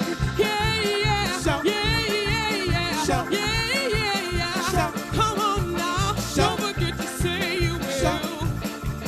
Don't forget to say yeah, yeah, yeah, yeah, yeah. Shout a little bit softer now. Shout a little bit softer now. Shout a little bit softer now. Shout a little bit softer now. Shout a little bit softer now. Shout a little bit softer now. Shout a little bit softer now. Shout a little bit softer now. Shout a little bit louder now. Shout a little bit louder now. Shout a little bit louder now. Shout a little bit louder now. Shout a little bit louder now. Shout a little bit louder now. Shout a little bit louder now. Shout hey, hey, hey, hey, hey. Let's go Buffalo. Let's go Buffalo. Let's go Buffalo. Let's go Buffalo. Hey, hey, hey, hey, hey.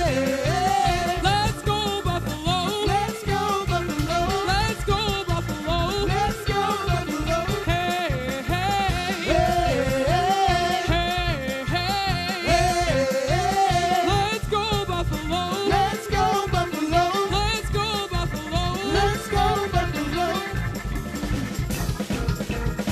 You know you make me wanna shout.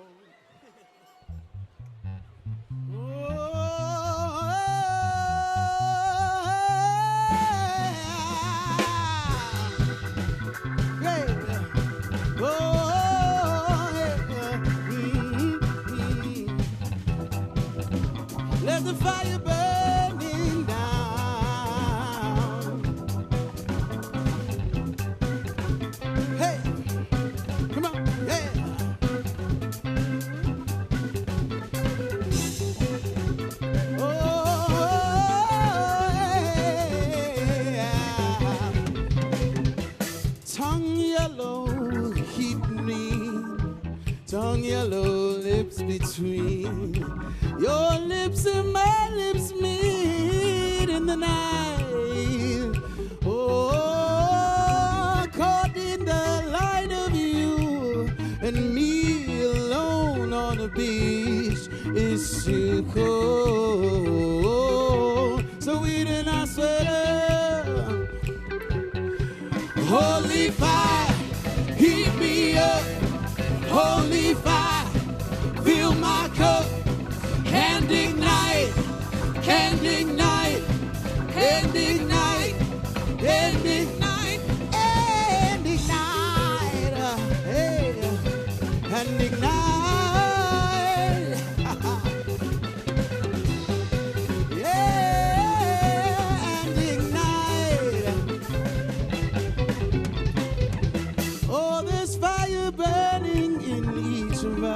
That we can share with this love for our neighbors. Oh, we show them we care.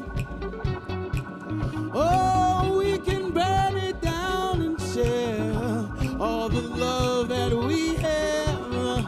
And I know that we'll make it there someday. Oh, holy fire, heat me up. Holy fire, fill my cup.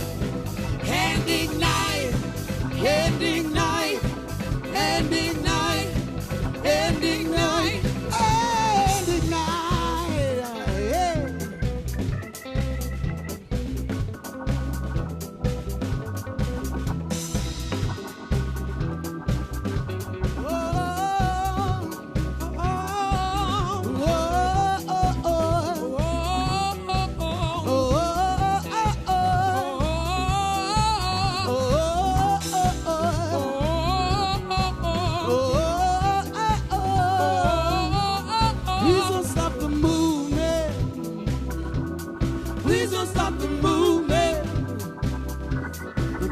Stop the movement. Please don't stop the movement. Oh, please don't stop the movement. No, please don't. Please don't stop the movement. No, please don't stop it. Please don't stop the movement. Oh, please don't stop the movement. Of the people, of the people. Please don't stop the movement.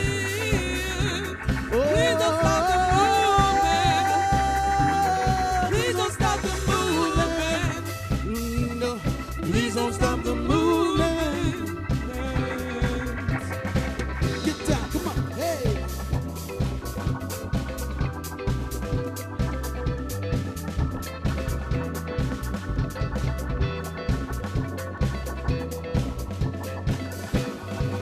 Holy fire, heat me up.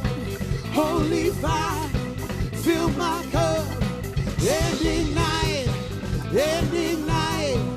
And ignite, and ignite, and ignite.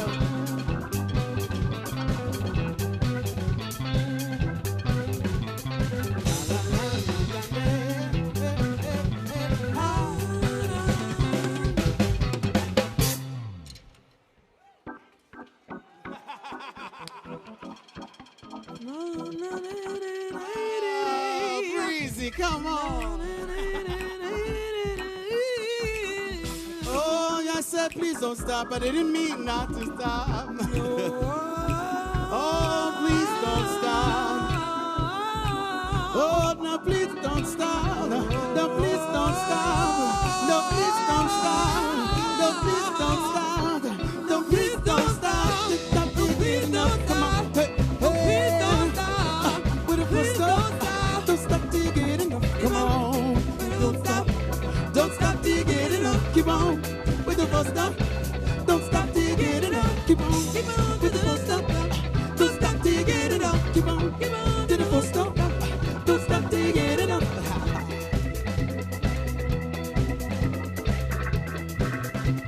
Please don't stop the music. Please don't stop the music.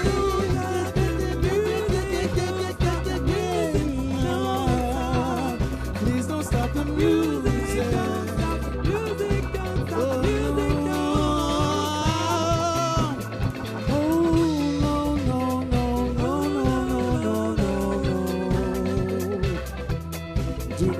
the music.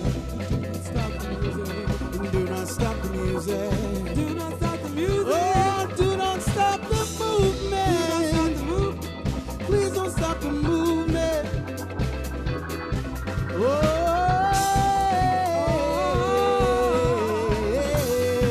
holy fire, come on. Holy fire, heat me up. Holy fire, fill my cup. Every night, every night, every night, every night, every night.